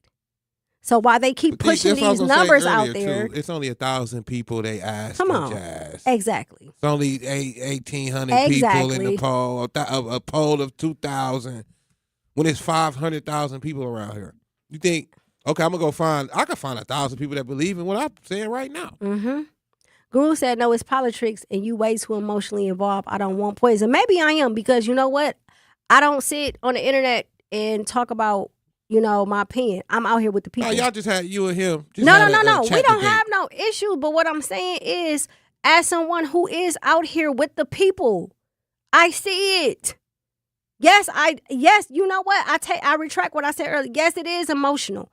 Because the people that's in office affect the people that I deal with on a daily basis. Passion is described as an So emotion. at the end of the day, if you're not out here, boots on the ground, if you're not getting calls at 2 or 3 in the morning, If you're not dealing with people who have housing crisis situations or people who don't have food, people who are struggling. They dealing with this. I am an educator. There's a lot of listeners. I am an educator inside the school system. So if you're not around this 24/7, then you would not understand what I'm saying. You wouldn't understand it. You will only understand if you are a part of it, if you are in it, right? For real. Half of the people who talk about what's being had is conversations they heard from somebody else. Y'all never even been in the room with the Chris Avies. Y'all never even ran for office. They don't need the stuff that we. Come on, man. You haven't. And again, it's no slight to anyone. But all I'm saying is don't be fooled, right? It's the art of war. Typically, the person who they big up and say is for the people is not for the people. How do I know? Because I've been in it and I've seen it too many times. At the end of the day, I don't care who you vote for because you have that freedom to vote for whoever you want to vote for. I'm not here to persuade you. I've said that at the beginning of the show. I'm not here to persuade anyone to vote for a specific person. I am here to simply say think logic over emotions. Think logic over fluff. We're talking about the debate, and at the end of the day, the debate did not satisfy the citizens of the state of Wisconsin, in my personal opinion. The questions that were asked was questions and answers that the candidates had already given. Is public information we already know. We don't need it to be reiterated. We needed answers specifically for specific things, and that did not happen. Some of the candidates were very subjective, and all they do is resort back to, well, I've been in this seat. Okay, what have you done though? Again, so I'm not saying that again that you should vote for a specific person. I'm just saying that when you do, think about it logically. At the end of the day, it doesn't matter what candidate you vote for. Somebody is working with somebody that you don't want them to work with. That's just the reality. That's politics, whatever you want to call it. You voted for whoever you want to vote for in the presidency race, and I can't even imagine how corrupt it is behind closed doors, right? So again, you have to do whatever is best for you. Guru says Hong's idea and plans align with Mom Donnie in New York. Look what they're doing there. Tory sounded just like that while he was marching us into a burning building. I'm not Tory. I'm not marching nobody into nothing. I don't care about what she sound like with somebody in New York because at the end of the day, I am Jasmine Tyler from 14th and Burleigh, who currently resides in the outer city, the city that's left out of everything in Milwaukee, Wisconsin, who is an educator during the day teaching over 80 kids a day, who comes and do radio in the evening. I have a mother who has a fibrillator. I have a father who has diabetes. You understand? Healthcare is important to me. I have three children who was in Milwaukee public school systems. Hello. Everything that they're talking about, I am that citizen, as well as other people that I know. So I need someone who can relate to my needs. That's where we become subjective. I have to vote for someone who I seen personally impact my life based off of whatever it is that they did in their seat. And that is Crawley. I live in Milwaukee County. The resources that was needed, things that needed to have happened, has happened that has impacted me, my family, people I know in this county in a positive way. If that's not the case for you, then vote for whoever you want to vote for. Again, I can only attest to what I've seen, what I do, what type of citizen I am, and what I am looking to obtain in order for me to properly vote for whoever I determine. See, and then the black man is going to follow the black woman because my black woman ain't finna be out here going passionate about who they vote for. So we rolling with whoever she vote for. And not to mention, Crawley is over the prison systems. I work inside of the prison systems. I am a board member of the Tupac Amaru Shakur Foundation. And we go inside of these youth detention facilities as well as the prisons in the state of Wisconsin to get the work done. Yeah, somebody got to put up more points then. That's how, Like, how your candidate put up more points than my candidate. Come on now. We got a caller on the line. Al, are you there? Yeah, you know what? I wanted to see some people turn some tricks. I wanted to see some people, push the envelope like the white people. See, white people, they going to push the envelope. They going to take the legs off the table. I was looking for them to say the great things they can do, not where they come from. I was looking for them to talk about partying and expunging, like when somebody just say the hell with it. Yep. And they say, not only I'm going to pardon, I'm going to expunge because you did your time. So how can I tell you I'm going to pardon you? And every time you pull up your record, something is on. I was looking for somebody just to say the hell with it. And this is how we going to run it. But for some reason, everybody walking on their tippy toe. I want to hear some people stomp their feet and bounce some windows, goddammit. That's what I was looking for. Not everybody getting along talking about, we are family. That's what I'm saying. That's what I was looking for. I want you to tell me what you can do. I want you to tell me what your goal is. I wanted you to hear me say if you put them up on the corner, I knock them down, and if they get back up, I drag them around the corner and leave. That's what I was looking for. Everybody was too polite for me, and I'm still up and down, but I'm going to have me a drink of scotch tonight, and I'll think about it. And I hope y'all have yourself some scotch or a buzz ball or a shot of gin. Just make sure you don't cuss nobody out and call them the next day and apologize, because when you cuss them out, you really wanted to say that anyway. You just needed to be kind of inebriated. Okay, y'all have yourself a good day. Bye-bye. Thank you so much. All right, thanks, Al. Tap in 1017 The Truth. We'll be right back. Each early detection, each shortened hospital stay, each quick recovery reminds us why we serve. From first breaths to complex surgeries to rehabilitation that gets you back to your family sooner, we stand ready, quietly preparing, focused, and guided by one promise: to be fully devoted to you. Ascension, Wisconsin. Advanced care devoted to you. Educators Credit Union is more than a place to manage your money. They're where your financial possibilities take shape. They're more than transactions. They're conversations about your financial goals. More than numbers, they're community advocates who support free, local events that are accessible to all. They foster community because we are stronger together. Educators Credit Union is people helping people. Become a member at ECU.com. Insured by NCUA. Membership eligibility required. Hear that? That's the sound of your life. Perfectly imperfect. Beating in rhythm to the world you've created. But every time you drive after drinking, the music gets drowned out. Your life sounds pretty great. Don't let a buzz ruin it. Buzz driving is drunk driving. Don't drive buzzed. A message from NHTSA and the Ad Council. Doctors Without Borders is delivering life-saving medical care where it's needed most in communities around the world.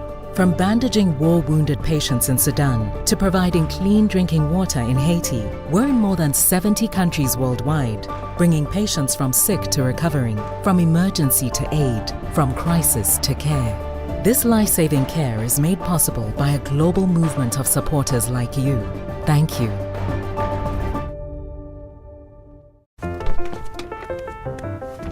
Mommy, can I sit in the front seat just this one time? Please, please, please. No, not yet. But why? Because I love you, and you're just not ready yet. Now, get in the back so I can get you in your car seat, please. Putting your kids in the right seat for their age and size is an act of love. Check that your kids are in the right seat at NHTSA.gov/the right seat. Love protects. A message from NHTSA and the Ad Council.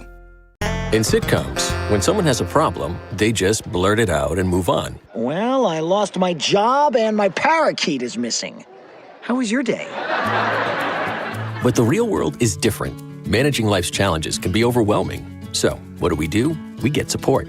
The Huntsman Mental Health Institute and the Ad Council have mental health resources available for you at loveyourmindtoday.org. That's loveyourmindtoday.org. See how much further you can go when you take care of your mental health.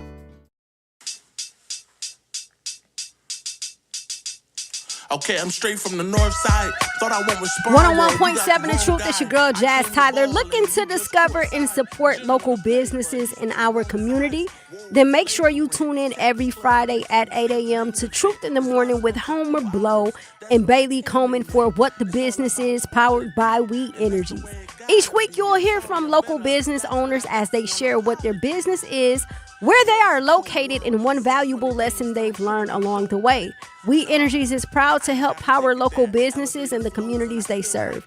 Don't miss What the Business Is every Friday at 8 a.m. only on Truth in the Morning with Homer Blow and Bailey Coleman, powered by We Energies, delivering the energy that powers local businesses. Truth Nation, it's your girl, Jazz Tyler. Digi Meech is in the building. We are talking about the debate yesterday between the governor's race and the candidates.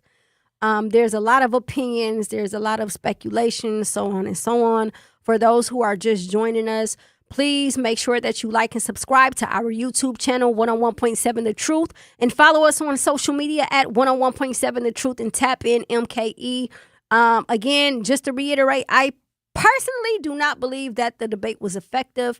Not necessarily saying that it has anything to do with the candidates, but rather the questions that were asked. The questions that were asked seem to be questions that had already been asked previously, and these answers that the candidates provided were already known. There should have been deep-rooted questions asked so that the 34% of undecided voters can actually make a decision based off of the debate last night. But again, I personally don't believe that that they are able to make a decision. Nobody won last night.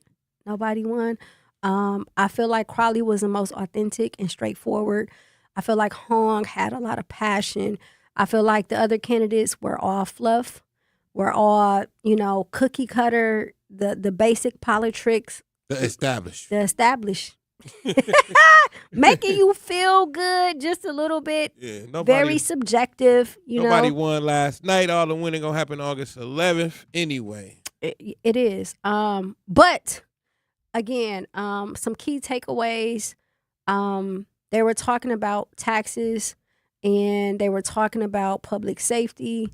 They were talking about housing. They were talking about the public school system and the taxes as it pertains to the school board as well. A lot of people had a lot to say about the fact that Crowley did not mention how much he will raise it by, but his answer and response was, hey, let me take a holistic approach, assess it, stand back, take a look at everything because it hasn't been looked at since Tommy Thompson was governor, and then I can best decide how much it needs to be raised by. That is, to me, the answer of a leader, right? That is an answer that you give someone who is sitting across from your desk, which is thorough. That's an answer that you give to someone who you are face to face with. That's what he did. Everybody else is giving numbers. Hong said she'll increase it by 1%, pretty much, from 7.65% to 8.65%, without even knowing who the key players are and so on and so on. Yeah. And we talked about that. We also talked about the fact that a lot of the candidates who have passion to assist when it comes to the public school system, when it comes to the housing, when it comes to public safety, has in fact never been in circumstances where they've experienced some of the things that the citizens of the state of Wisconsin has gone through, in which we all know that when you do have a candidate who has experienced it, they can tell you firsthand what that is like, which is why they work so hard at doing it. And I just want to, again, I'm not being biased, but I just want to highlight Crowley for the simple fact of the work that he has done throughout the entire county and city of Milwaukee and the state of Wisconsin, as well as his wife, Erica Crowley, who she has done a lot of work when it comes to housing and assisting our people as well. And her educational background shows that she has been trained up to know what to do in circumstances like this also. And the fact that he probably is the only candidate that has a family. I'm not sure if Brendan does, but when we first started the show, I said who you marry matters, especially when it comes to politics. Who is your spouse? Not necessarily meaning that we have to know, so much about them, But these are the people that they're going home to our night. These are the people who have their ears. These are the people who more than likely are going to tell them which way to go. These are the people who are going to help push them in the direction that they feel is best, which it goes back to my point, who you marry matters. Is your spouse a part of the community? Has your spouse done the work? And right now, Crowley, his family, the only one that proves us right. Not only is he active, but so is his wife. His children, they go to, they're around as well as far as living in the city of Milwaukee. They know firsthand the people that he has on his team are people who come from different backgrounds, who are able to attack the system as it pertains to the health system, when it comes to prisons, when it comes to all of the above. So again, to me personally, based off of his experience, he is the most qualified candidate. I think that Han could have had a chance, but I don't think that she understands the demographic that she's serving. We have to go to break. Do not touch that dial, but we want to hear from you after the debate yesterday. Has any candidate earned your vote? 833-212-1017. It's your girl, Jazz Tyler and Digi Meech. For 250 years, our armed forces have bravely served America. Wounded Warrior Project honors that legacy by supporting post-9/11 service members and veterans like Anthony, a Marine who was injured by a roadside bomb in Afghanistan. They carried me through my injuries, not just my physical, but my mental. And seeing other vets doing the same thing helped me tell myself, hey, you can do this. Join us in honoring warriors at woundedwarriorproject.org/America. In the United States, a vehicle is stolen every 31 seconds, about as long as this message. Luckily, you can take a few easy steps to protect your car in the same amount of time. Remove your valuables, roll up your windows, don't leave your car running unattended, lock your doors, and take your keys or fob. If you have information about a crime, call the police. If you suspect insurance fraud, also call 800-TEL-NICB. A public service message from the National Insurance Crime Bureau. I always had to be so good, no one could ignore me. Carve my path with data and drive. But some people only see who I am on paper. The paper ceiling, the limitations from degree screens to stereotypes that are holding back over 70 million stars. Workers skilled through alternative routes, rather than a bachelor's degree. It's time for skills to speak for themselves. Find resources for breaking through barriers at tearthepaperceiling.org. Brought to you by Opportunity at Work and the Ad Council. I'm Chris Jackamick. I served in the United States Air Force and I deployed 3 times. So in 2017, I was serving as an Air Force First Sergeant. Our motto in that role is my job is people, everyone is my business. But unfortunately in that year, I would lose my own brother, Lance Corporal Adam Jackamick, to suicide. The majority of veteran suicides are from guns. I store my weapons securely, not only for myself, but for my family. Store all your guns securely. Help stop suicide. My service never stops. Brought to you by End Family Fire and the Ad Council. And here's Heather with the weather. Well, it's beautiful out there, sunny and 75, almost a little chilly in the shade. Now, let's get a read on the inside of your car. It is hot. You've only been parked a short time and it's already 99 degrees in there. Let's not leave children in the back seat while running errands. It only takes a few minutes for their body temperatures to rise, and that could be fatal. Cars get hot, fast, and can be deadly. Never leave a child in a car. A message from NHTSA and the Ad Council. Babes, what are you doing? What? I'm just mowing the lawn. No, it's blazing hot and dry out here. Don't you remember? Smokey Bear says. Avoid using power equipment when it's windy or dry. Where'd you learn this? Oh, it's on SmokeyBear.com with many other wildfire prevention tips. Right. Thanks, honey bear. 'Cause remember, only you can prevent wildfires. Brought to you by the USDA Forest Service, your state forester, and the Ad Council. Milwaukee Black Talk lives here on 101.7 FM and 1510 AM, W269 DL Milwaukee, and WGKB Waukesha.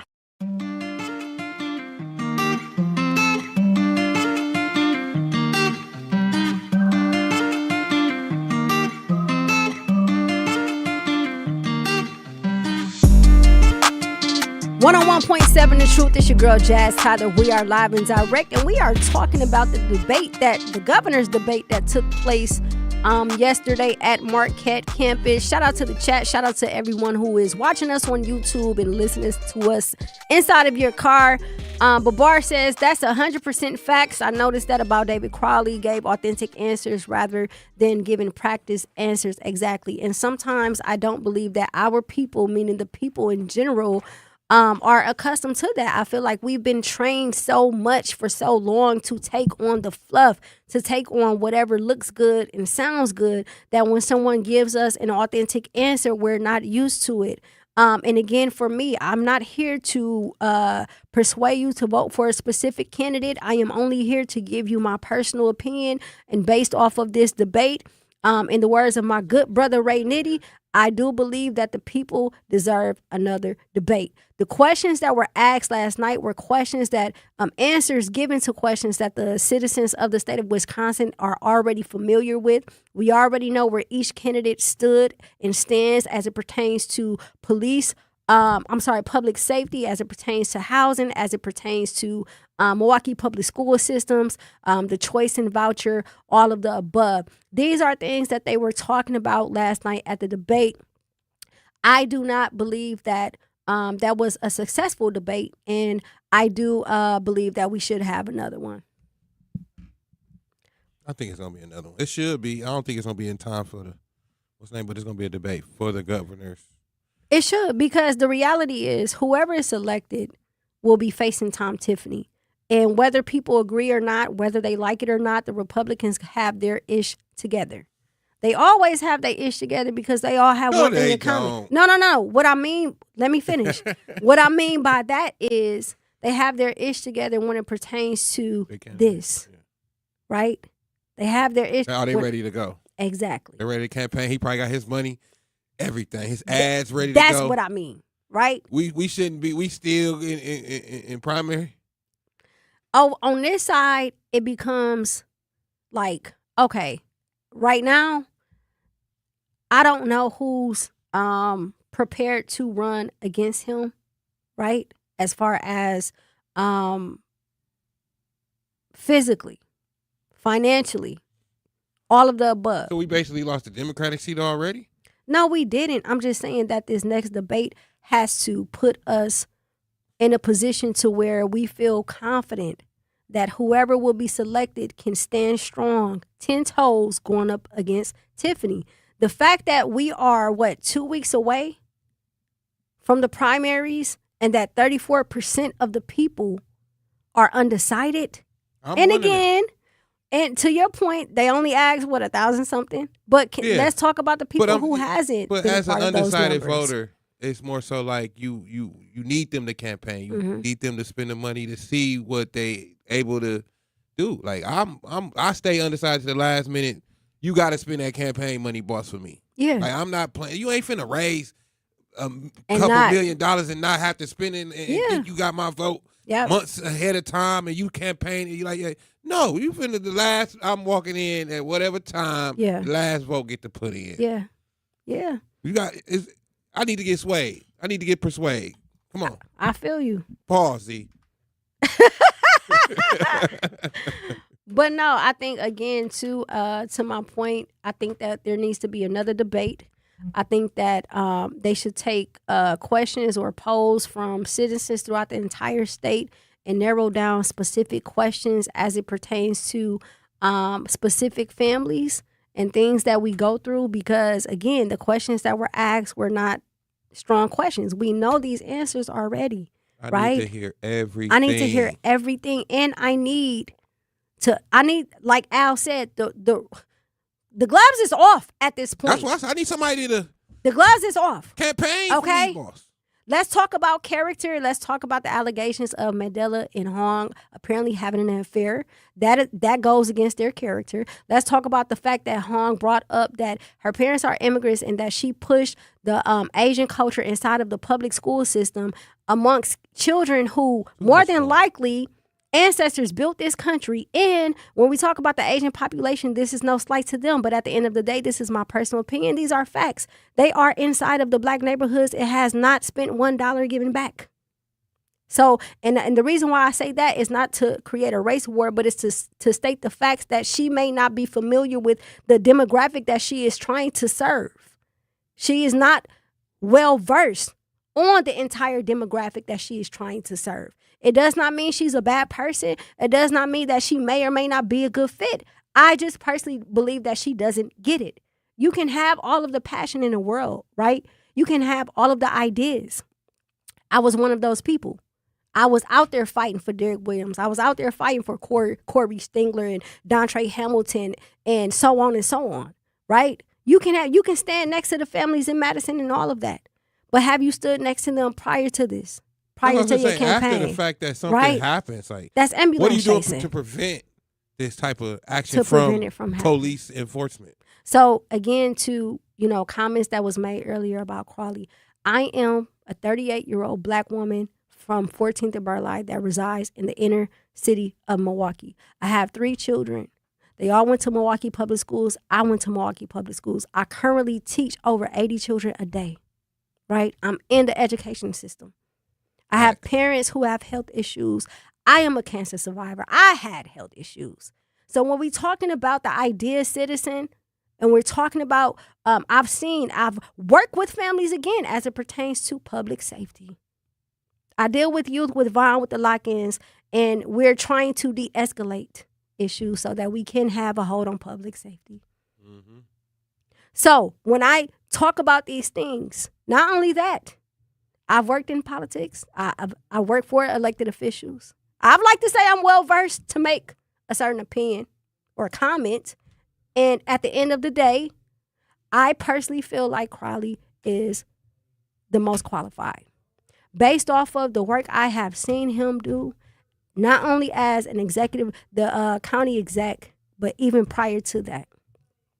From the detention facilities to the healthcare to the safe summer initiatives, outside of the safe summer initiatives, just initiatives in general to assist with the violence that is happening in the city of Milwaukee. The transportation. He just did something recently, a couple of months ago, to assist with the public transportation, right? There's a lot he has done that prior to this campaign. His wife, she works in housing as well. Like to say that the stuff that somebody's done in office right now, like far as a county exec, let's say, is doing stuff for you right now, and then you want to say, no, I'm going to vote for somebody else that you don't know what they going to do. Yep. Especially in the city of Milwaukee. Shout out to Jasmine West. She said they spoke more numbers than actual answers and plans. Exactly. And unless they looking raggedy on purpose, trickery is real. Listen, man, like, again, the debate was trash to me. It should have been 2 hours, first and foremost.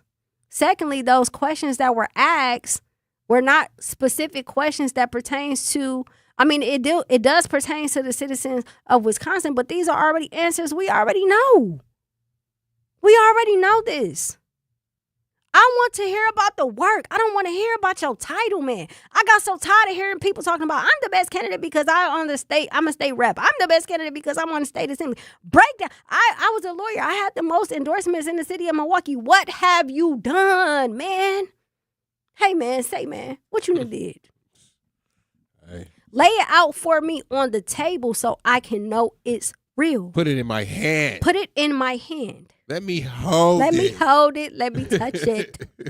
So I know it's real. Put it in my because put it in my pocket. I'm trying. Come on. Put it in my pocket. Make it make sense. Put it in my pocket. And it's imperative and it's important because, again, man, when the state that we are in and every voter has a right to be subjective. So right now I'm talking specifically to the city of Milwaukee, right? You don't live in Appleton. You don't live in Green Bay. You don't live in Menasha. You don't live in Menominee Falls. You live in the city of Milwaukee, the county of Milwaukee. And if you reside in the city of Milwaukee, in the county of Milwaukee, then everything that is happening is going to affect you right where you live at. Probably the first ones. And if you have a candidate who becomes governor who has never stepped a foot in your neighborhood, has no idea what it's like to sit at an MPS school, to deal with those students, to be a student, to go through housing crisis, all of the above, You think that's going to be the first thing on their agenda? Mate! You think that's going to be the first thing on their agenda, huh? You think that's what's going to be in their campaign? You think that's where they're going to put their ads at? We're talking about, again, they're pushing Hong. Meanwhile, we know that there's a specific office who has done everything possible to remove Black history out of our history in the school system, in the public school systems. And you're talking about pushing Asian culture inside of the school system. Make it make sense. That's all I'm saying. Make it make sense. As a voter, you have to be selfish and subjective. What matters to you in the environment you live in? And for me, it's Crowley. He come from where I come from. He understand what I've been through. You can pull up on him and see him. He's accessible. He's not up too high to where you can't reach him. And if you do have a disagreement or something you don't like, if you don't want to work with him, he got plenty of people that he works with. Or have worked with. Like, stop playing. Come on, man. And stop playing these games like y'all don't know what's happening out here. Oh, they going to mess around and find out. They are. And again, I always say logic over emotion. So I'm not emotional. I am passionate. The only time I get overly emotional about it is because I'm an educator. And I be seeing what these babies be going through. For real. And I don't feel comfortable voting for somebody who like the idea of being able to say that they have helped students in the public school system or helped students who families has gone through something over somebody who is their boots on the ground and has been through it and is currently going through it because of the people that they're around and the people that they're serving. But everybody say they want stuff done for the people. But when it's time for the people to show up as the people, it always go a different way. Everybody ain't nobody on the same page, right? When it's time, we've been on the same page for the last 2 years. Come on now. Now everybody on a different page. Oh, now you read faster than me. But we've been on the same page, reading for each other for the last 2 years. And Mandela love to say he from 53206. Well, so is Crowley. Come on, man. Let's this point. Who you let's do it with? Who you bank with? Who you bank with? We got to go to break. We want to hear from you after the debate yesterday. Has any candidate won your vote? And what question would you like for the candidates to answer? 833-212-1017. It's your girl, Jazz Tyler, and Did You Meet?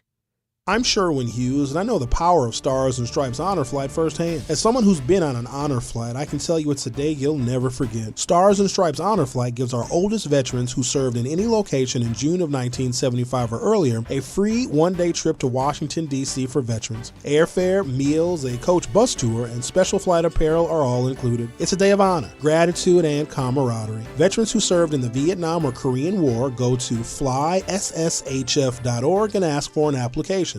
Black Arts Fest MKE is back and bigger than ever. Come out Saturday, August 1st at the Summerfest grounds for a full day celebrating Black culture, African heritage, music, art, fashion, food, and family fun. Enjoy live performances from Big E, Hollywood the Classic, Cold Drink, MJ, Star Red, the Lattimore Brothers, and don't miss the headliner, Dave Hollister. Celebrate the foundations of hip-hop with the legendary Boogaloo Shrimp, a.k.a. Turbo from Break It, the Divine Nine Party, a Michael Jackson tribute by Brew City Soul, a gospel music celebration, and the Black Hollywood Experience featuring Jamal Gravy Woolard and Benzino. Compete in the culture contest with a $500 cash prize awarded in the categories of African heritage hairstyles, fashion design, and fine art. Bring the whole family for horse rides, the Kids Zone, a Corvette car and bike show, and more. Tickets are on sale now, plus there are discounts for seniors and youth. Credentialed veterans and kids 7 and under are free. Black Arts Fest MKE, Saturday, August 1st at the Summerfest grounds. Get your tickets now at blackartsfestmke.com. And for more info, follow Black Arts Fest MKE on Facebook. When a warrior faces adversity, he fights through it. He finds a way. Freedom isn't free. Rolling strong. Belief. Believe you can, and you will. Wheelchairs for Warriors provides mobility solutions to veterans and first responders injured in the line of duty. Join the mission. and visit wheelchairsforwarriors.org. Here's the deal. We gotta set ourselves up. See, retirement is the long game. We gotta make moves and make them early. Set up goals. Don't worry about a setback. Just save up and stack up to reach them. Let's put ourselves in the right position. Pre-game to greater things. Start building your retirement plan at thisispretirement.org. Brought to you by AARP and the Ad Council.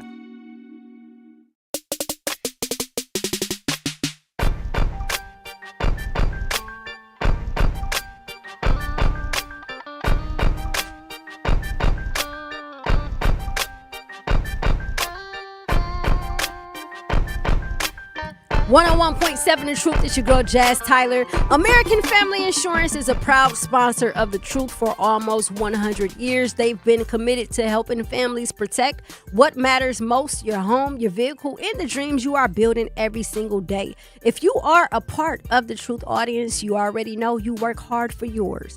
That's why having the right protection in place matters. American Family helps you stay ready for whatever life brings so you can focus on moving forward. Insure carefully, dream fearlessly with American Family Insurance. Get a quote or find an agent at amfam.com. American Family Mutual Insurance Company, SIN. It's operating company 6000 American Parkway, Madison, Wisconsin. It's your girl, Jazz Tyler Digimeach. We are talking about the debate that happened yesterday for the governor's race at Marquette University. Shout out to the chat.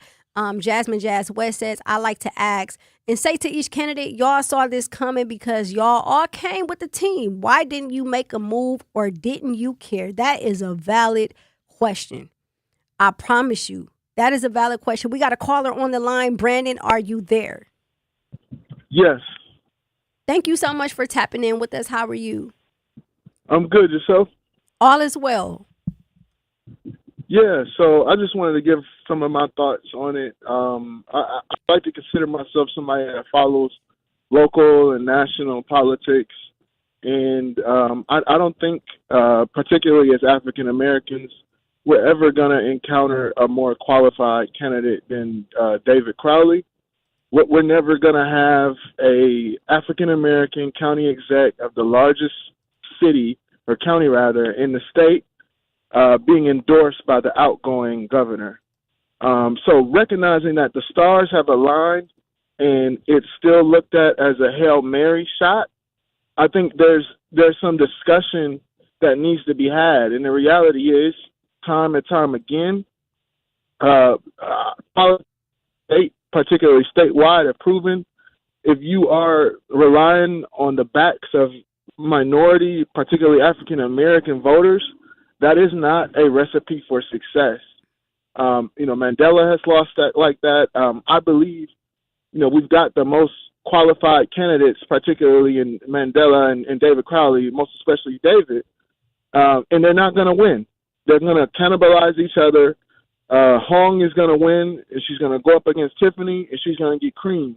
Mm-hmm. And then we're all going to act like it was the black people's fault, when in some points it is, but the reality is it's like we're not being set up strategically, like from a mathematics, from an engineering perspective, to have any real success. And if you've looked at how people become mayor, how people have become, even lieutenant governor and county exec, it hasn't been through grassroots African-American folks. And the reality is they don't get out and vote. They get out there and they scream. They'll get out there and they'll march, but they do not vote. And then they also don't follow up. This is why you can lie about a $1 billion budget and nobody bats an eye. The county, the state, the folks that make decisions about who they're putting their money behind on the Dem side, they see that. And this is why each election we become less and less important to them. And I'm telling you, the next cycle, it's going to be a lot of Asians and Latinos running for the county positions, for the mayors, and for all of those roles. And we ain't going to have no one else to blame but the folks in the mirror. Let's talk. Thank you so much, Brandon, for tapping in with us. I don't even have any rebuttals for the brother because to a certain degree, he is right. He is right. And again, it goes back to being misinformed, uneducated, or simply just voting because of someone's, how they look and where they come from. And although we have touched on that, I keep going back to the point of who is the most qualified, right? Who is the most qualified? If we complain about the conditions we live in, if we complain about what is happening, don't pay attention to just what's happening on the national level as it pertains to politics. Pay attention to what's happening in your own backyard. A lot of people will go out and vote for the presidency election, but not vote for the governor's race or the mayor race, which is an issue. So one of the things that, again, my call to action would be, I'm not here to persuade anyone to vote for a specific candidate, but educate yourself. Pay attention to what they have done. Does their character align with what they say, with their actions, right?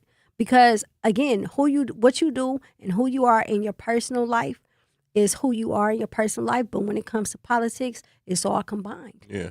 And some of those people standing on their stage, the truth ain't in them. Yeah, because I'm standing on business. You got to campaign for my vote. You ain't campaigning for nothing. You have to. What you out here doing all these ads and these debates for, and you think you won my vote already? No, you got to go all the way to the. That's just me. You have two candidates that have families, Crowley and Brennan.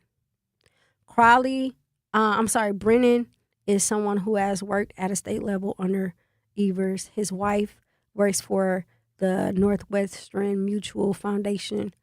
Crowley is a county exec.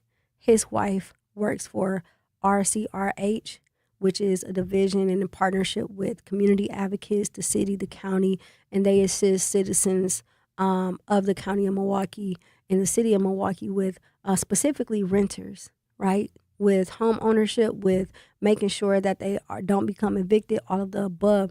So you have, out of all of the candidates, you have two candidates who actually do have families, who actually are from Milwaukee. And the difference is one does work based off of the positions they're in, and the other, they do the work because they come from it. Yeah. So the choice is yours. Again, you are free to vote for whoever it is that you need to vote for. But me specifically, and what it is that I need and what I have seen thus far, I am Team Crowley right now. Yeah. I don't dislike Hong. I think that she's passionate. I think that some of the things that she speak about is a fact. She has like a revolutionary spirit. But again, we've been tricked too many times. I know firsthand what it means when someone comes and get to talking that talk, and they are actually a distraction. Yeah, the trick is actually getting, like Brother Brandon said on the phone, just getting people actually getting out there and vote. You know what I mean? Like you said, and that was crazy. Now that you said people go vote, they'll get out there and vote for the president. Mm-hmm. They'll get out there and do that. But when it comes to the local government, like you said, sometimes they get out there and vote for the mayor. That's a big covered race. Mm-hmm. Locally to catch your attention. The governor's race, not so locally because it's statewide. Yeah. So, but you still got, focus on it. So it's like I don't think they'll get out. It's literally for the primaries. Yeah. I don't think because it don't feel real. Yeah. You know what I mean? And then they'll go. You have a bigger turnout for the actual race in November because. It's more known that you have to vote now or your vote won't be in. Exactly. You know what I mean? So for the preliminary or primary, they have us, you'll see some coverage and stuff, but then people won't go vote. And then now we got a candidate that we don't even want to vote for in a real election. Yep. So now the turnout could be either way because now you don't know. And to the youth that's listening, especially to those who have been in a part of the juvenile detention facilities and things of that nature, I know from going inside of those places the care that they have for the youth. And if you are someone who has turned 18, who has changed your life around, and is all due to some of the programming inside of these facilities, you have Crowley to thank for that. That is the truth. The health department, children and families, like it's a lot of work that goes into reentry for the youth who are incarcerated. And Crowley plays a big part. He's over that, and he plays a big part of that. Yeah, he ain't just welcoming everybody into the airport. Come on. Come on, Meech. You ain't just doing that. You know what I mean? That ain't all that the kind of exec do. That or not. That's what I'm saying. So again, obviously it's going to seem like there's some biases, but that's why I try to lay out as many facts as possible. Aside from, again, my personal pick and my personal opinion, I do believe that the debate, based off of what I've seen online and me watching it myself, that we need to have another one. There needs to be another debate, and the questions need to be questions that are valid with clear answers. The debate last night served us no purpose whatsoever. We all like a little messiness. It was a little too clean to me because, and again, it just speaks to some people's characters. You know, not saying you got to take it that route, but the gloves is off, man. We only got 2 weeks, and we need the best candidate, right? We need the best candidate who is qualified to go against Tom Tiffany. Earlier, we don't need all times. The qualifications don't mean you could get the job done. Yes. We need somebody that's gonna get the job done. Qualified don't mean I'm gonna vote. Yes. I need somebody that the job is done already. Yeah. The results is in there. That's what we looking for. Yes. We looking for results, stuff you could prove, stuff you could, qualify this title, stuff I'm qualified to do this. I can do this. Yes. But that's still us not knowing, it's not approved. Yeah. Like, it's not. You've been qualified for a car before. Come on now. It ain't proved. It ain't approved. You have to be selected in order to be elected, right? Come on now. At the end of the day, shout out to the chat. I'm sorry. I didn't want to go into my thought because I seen Jasmine West popped up. She said, how are we able to demand another debate? Hello. We going to work on that, Jazz. I don't know what all I can do. We as the people more. Yes, we as the people demand another debate. Somebody got it. I mean, that's just because the news just threw it. So it's like the people can throw a debate and they have to show up. Yep. We just ain't done that. And you know what? And maybe, so here, this is a thing too, because oftentimes when Common Council elected officials run, they typically have a debate right there on 9th and Locust at the church. I promise you, it never fails, even if it's not there. But to your point, the people can request. We can request. And you know what? Run this campaign. We can run this We election. do need to, because what's going to happen is it's going to prove who really about that life. Because certain people ain't going to come. Certain candidates people, won't show up. It's a whole bunch of stuff the people is in charge of. Yes. And ain't everybody, you in the chat, guru, talking. We got to go to break. We are talking about the debate. We want to know your thoughts if any of the candidates yesterday earned your vote. 833-212-1017. It's your girl, Jazz Tyler and Digi Meech. For 75 years, the Muscular Dystrophy Association's voices have thundered through the halls of Congress. For 75 years, we've willed the impossible into existence. For 75 years, the MDA community has pushed the science, shifted the narrative, and established the field of neuromuscular medicine. And until that day, when this is all a thing of the past, you couldn't stop us if you tried. Join us and celebrate 75 years of breakthroughs at MDA75.org. You can't buy a best friend.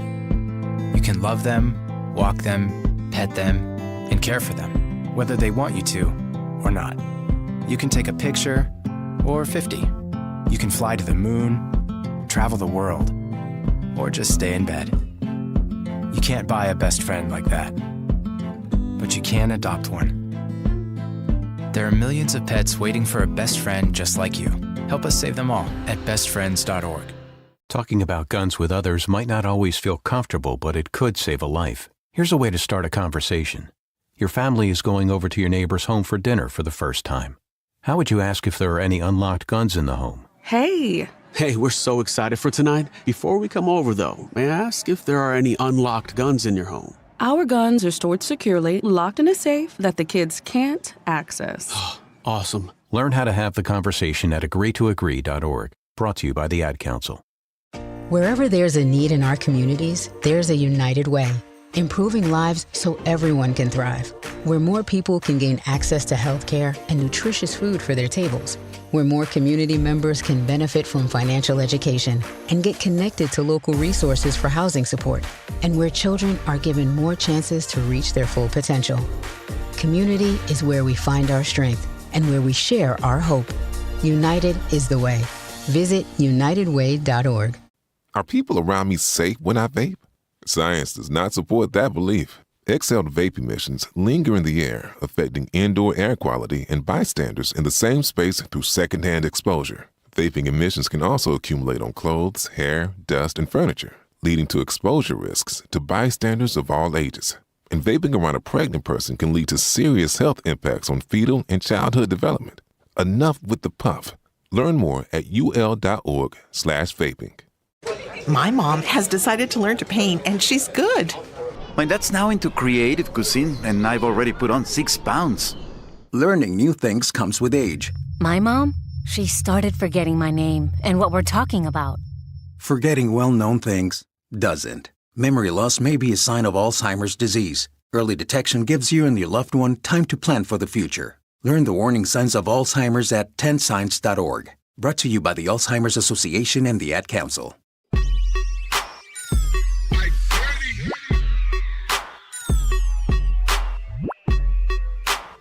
One on 1.7 The Truth. It's your girl Jazz Tyler. Truth Nation, it's your chance to win. We are giving away a pair of tickets to Black Arts Fest MKE happening Saturday, August 1st at the Summerfest grounds.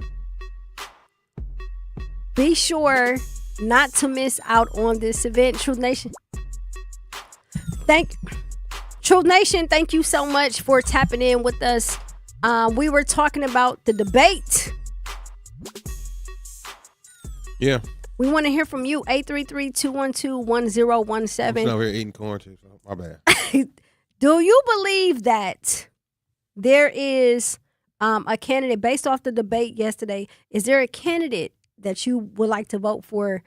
Me personally, the debate was trash. We were just talking about the fact that we need to request and demand another debate. As the people. As the people. Not as the truth, Jazz. Not as the truth. Not as WISN, not as Marquette University. We need to meet the people where they are. As the people, though. We need to meet the people where they are. As the people. We need to meet the people as the people. As the people. So we are the people. So, how do we make this happen? What are the steps we need to take, Mish? What do you think? How do we get the people? Who do we need to contact? What do we need to do to make them host another debate? You know, the thing, contact your elected official, and, you know, all of that. You know, I mean, you go the route that they tell you to go, but it's just demanding it. You know, us as a people, if you could kind of sense the pulse of the people, because you're part of it. So it's like, if you mad, this ain't it, this ain't none of the candidates.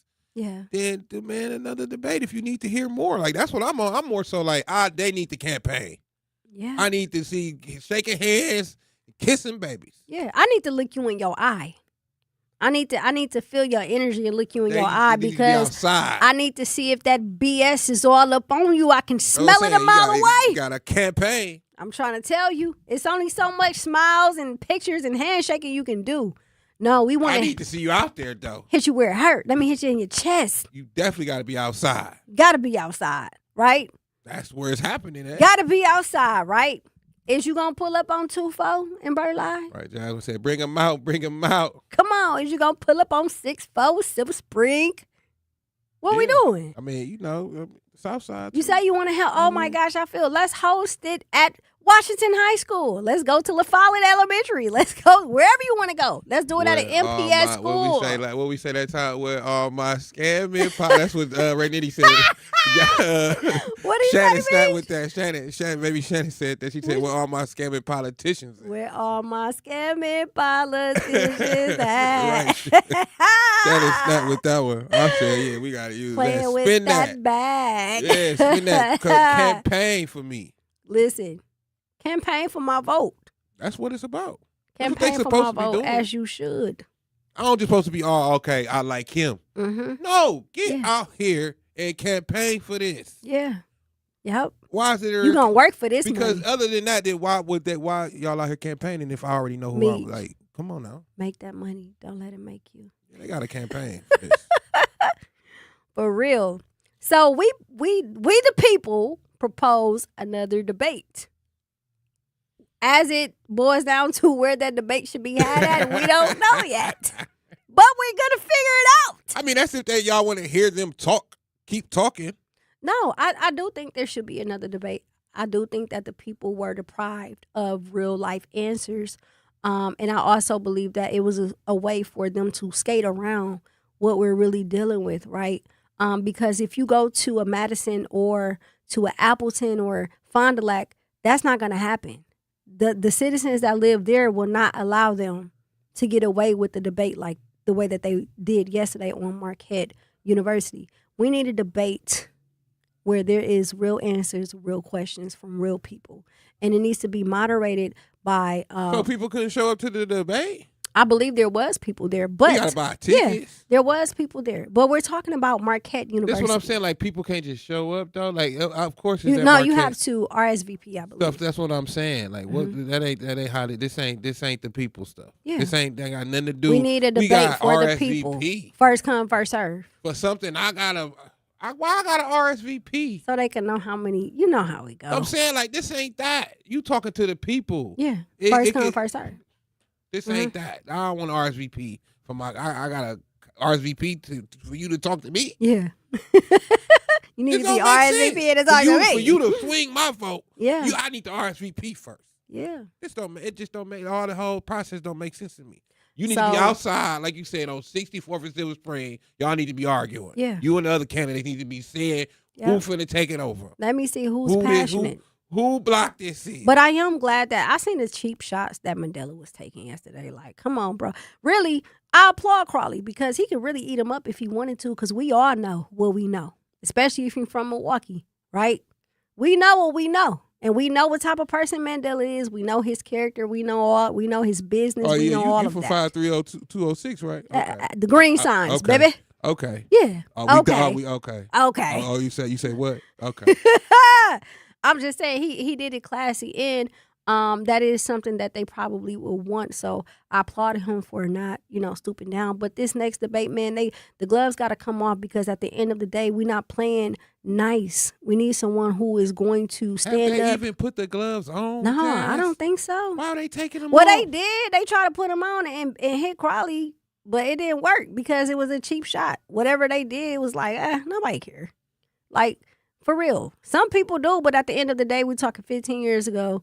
We're talking about it. Like, come on. What are we I talking need my about candidate outside walking down in the middle of the street, What moving are the we people. talking about here? He need to be walking down the street. Hey, come outside. Yeah. My candidate got to be We running out. this. We out here. We out here. We are outside. Absolutely. Yep. That's why I need my candidate outside. Boom. Yeah. There you go again. I need somebody campaigning. Yes. Campaigning. Yes. Trying to win. Now, Brother Brandon that called in stated that he believes the next go around there'll be a lot of Asian Americans and Latin Americans who will be running for these seats. Do you agree with that? I kind of agree with that. I mean, you could paint a picture that smooth.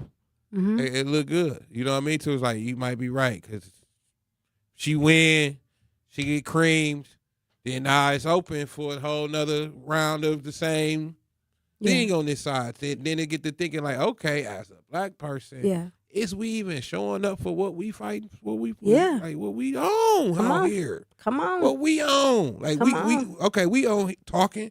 Everybody passionate, everybody got something to say as black people, but then what is we really on? I want to say this. I really, really, really want to say this to the people. When you are looking at the candidates, if you really want to know who they are, follow the money. Who is supporting them? Who's behind them? Who's helping them push their agendas? Who have they been known to be around? All of these things matter. Who are they married to?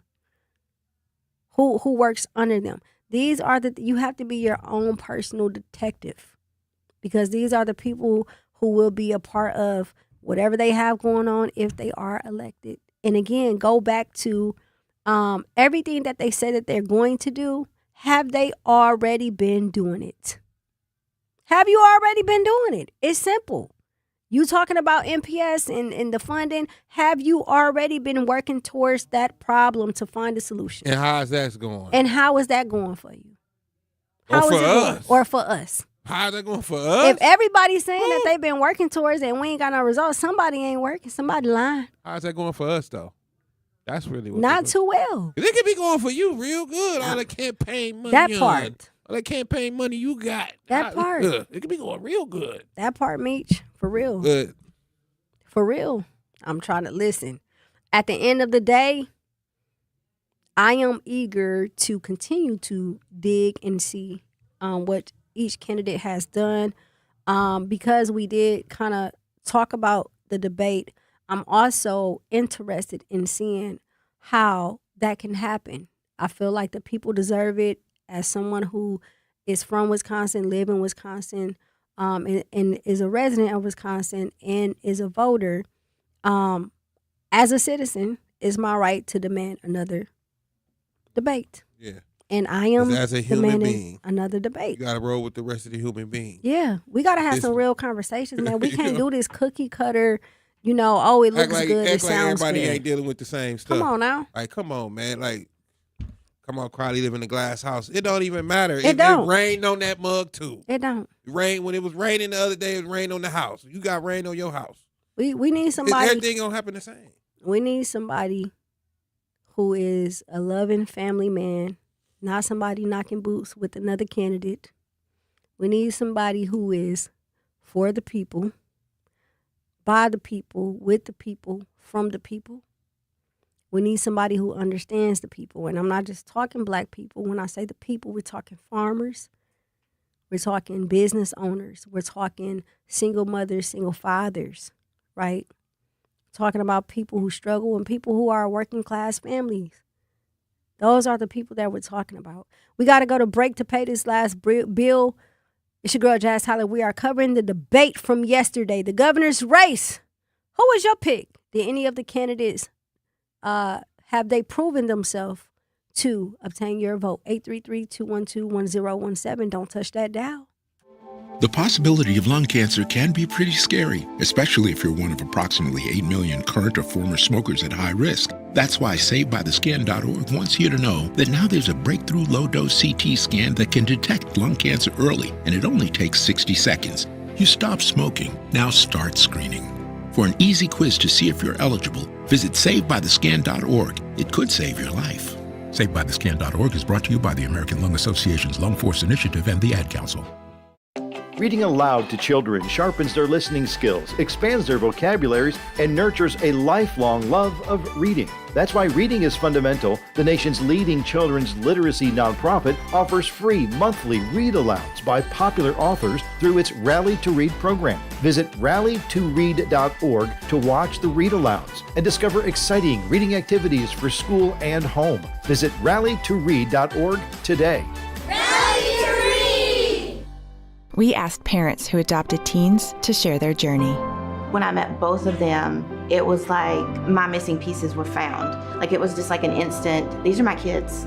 If you're considering adopting a teen, just do it. Kids need families. I don't care the age, everybody deserves a family. Learn about adopting a teen from foster care. Visit adoptuskids.org to learn more. A message brought to you by Adopt US Kids, the U.S. Department of Health and Human Services, and the Ad Council. Not completing high school is more of a social thing than it was an academic thing. Even though all these years have passed, I still had that longing to have my diploma. At age 30, Carissa finished her high school diploma. If you're even considering getting your high school diploma, you can do it. No one gets a diploma alone. If you're thinking of finishing your high school diploma, you have help. Find free adult education classes near you at finishyourdiploma.org. That's finishyourdiploma.org. Brought to you by the Dollar General Literacy Foundation and the Ad Council.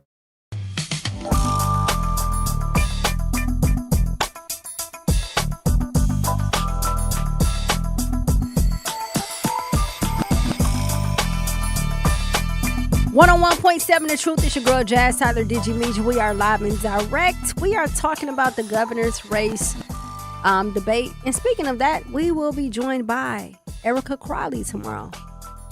Ooh, county exec, David Crowley's wife.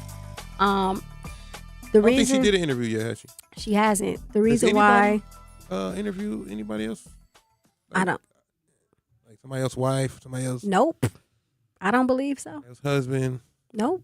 Oh yeah, that's what you're saying. They don't only people. They that don't. got, The only reason people why that I got wanted family. to interview her is because oftentimes and a lot of times people forget that the people who stands next to the people, especially public servants, the people that stands next to them are just as important. You know, these are the people that they have conversations with when they go home at night. These are the people that motivate them when they step outside of their doorstep, when the world is against them. And these are the people that we need to hear from as well. And I'm extremely excited to sit down with her to get her point of view. Again, it's not easy. It's not easy to be a black man that come from a certain background, certain situation, certain neighborhood, and to make it this far. It's not easy as a black woman to try and uplift and uphold your man when he face he's in the world facing unspoken reality. Yeah, because I'm glad you're doing that because we got to see the woman behind the man. Yes, come My on. mom now. always told me behind a great man is a great woman. great woman. Any color, any race. Behind a great man is a great woman. And again, Or vice versa. or Yeah. vice versa. We're talking families. We're talking, you know, what it looks like when leadership moves, how they move as a unit, and it's You know, important. Supporting So your sister, supporting your decisions. yes, yep, Because I know that was tough. it is. Drop out the race, get back in the race. Yeah, again, it is. But we will have Erica Crowley, Mrs. Erica Crowley, join us tomorrow. We will be having a conversation with her.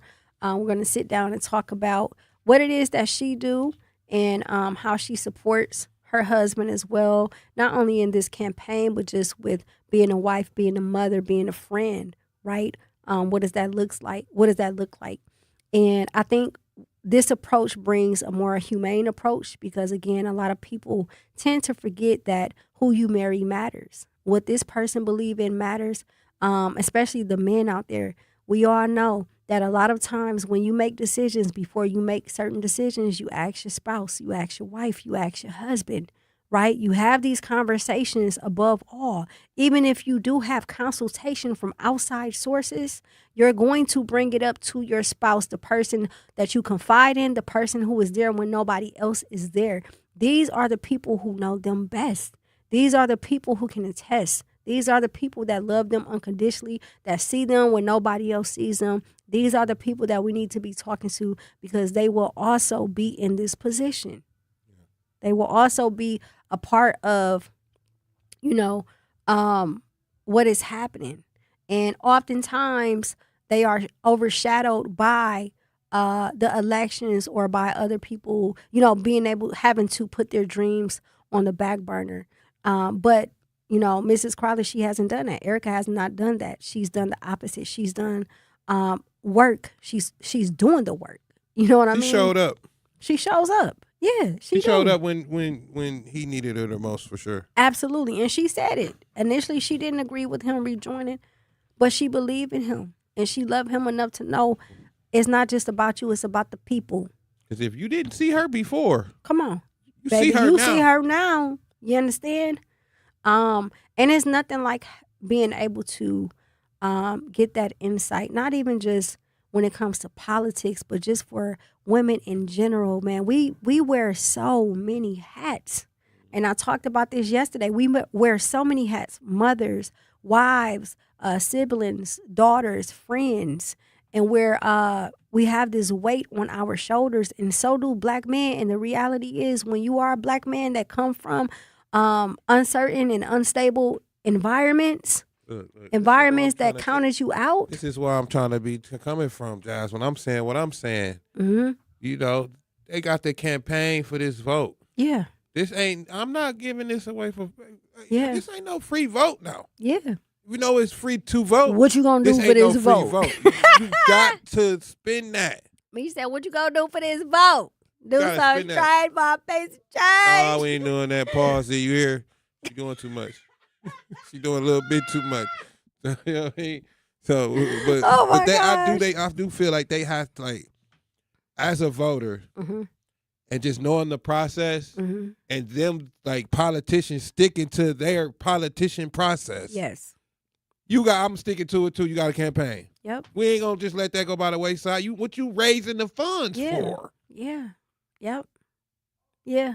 To convince me, you have to. Yeah.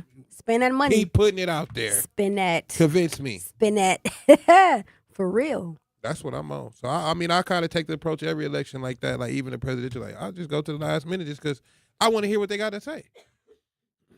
So what did we learn from the debate? We learned that it was trash. Not the candidates, but the questions that were asked. We learned that we need another debate and that we the people are demanding another debate. We are. We need some different questions. We need some answers. We need this debate to be held by the people, for the people and with the people. And I don't know what that looks like. I don't know who's listening, but I hope that we can make it happen because I do believe that yesterday's debate would not be sufficient. It does not take care of the citizens and what it is that we need. Chat said, Rodriguez spent. Oh my God! You think so? Oh my God! It's so gone. I promise you. It was gone in a day, wasn't it? Yeah, it was. It was one day I'm spending $1 million.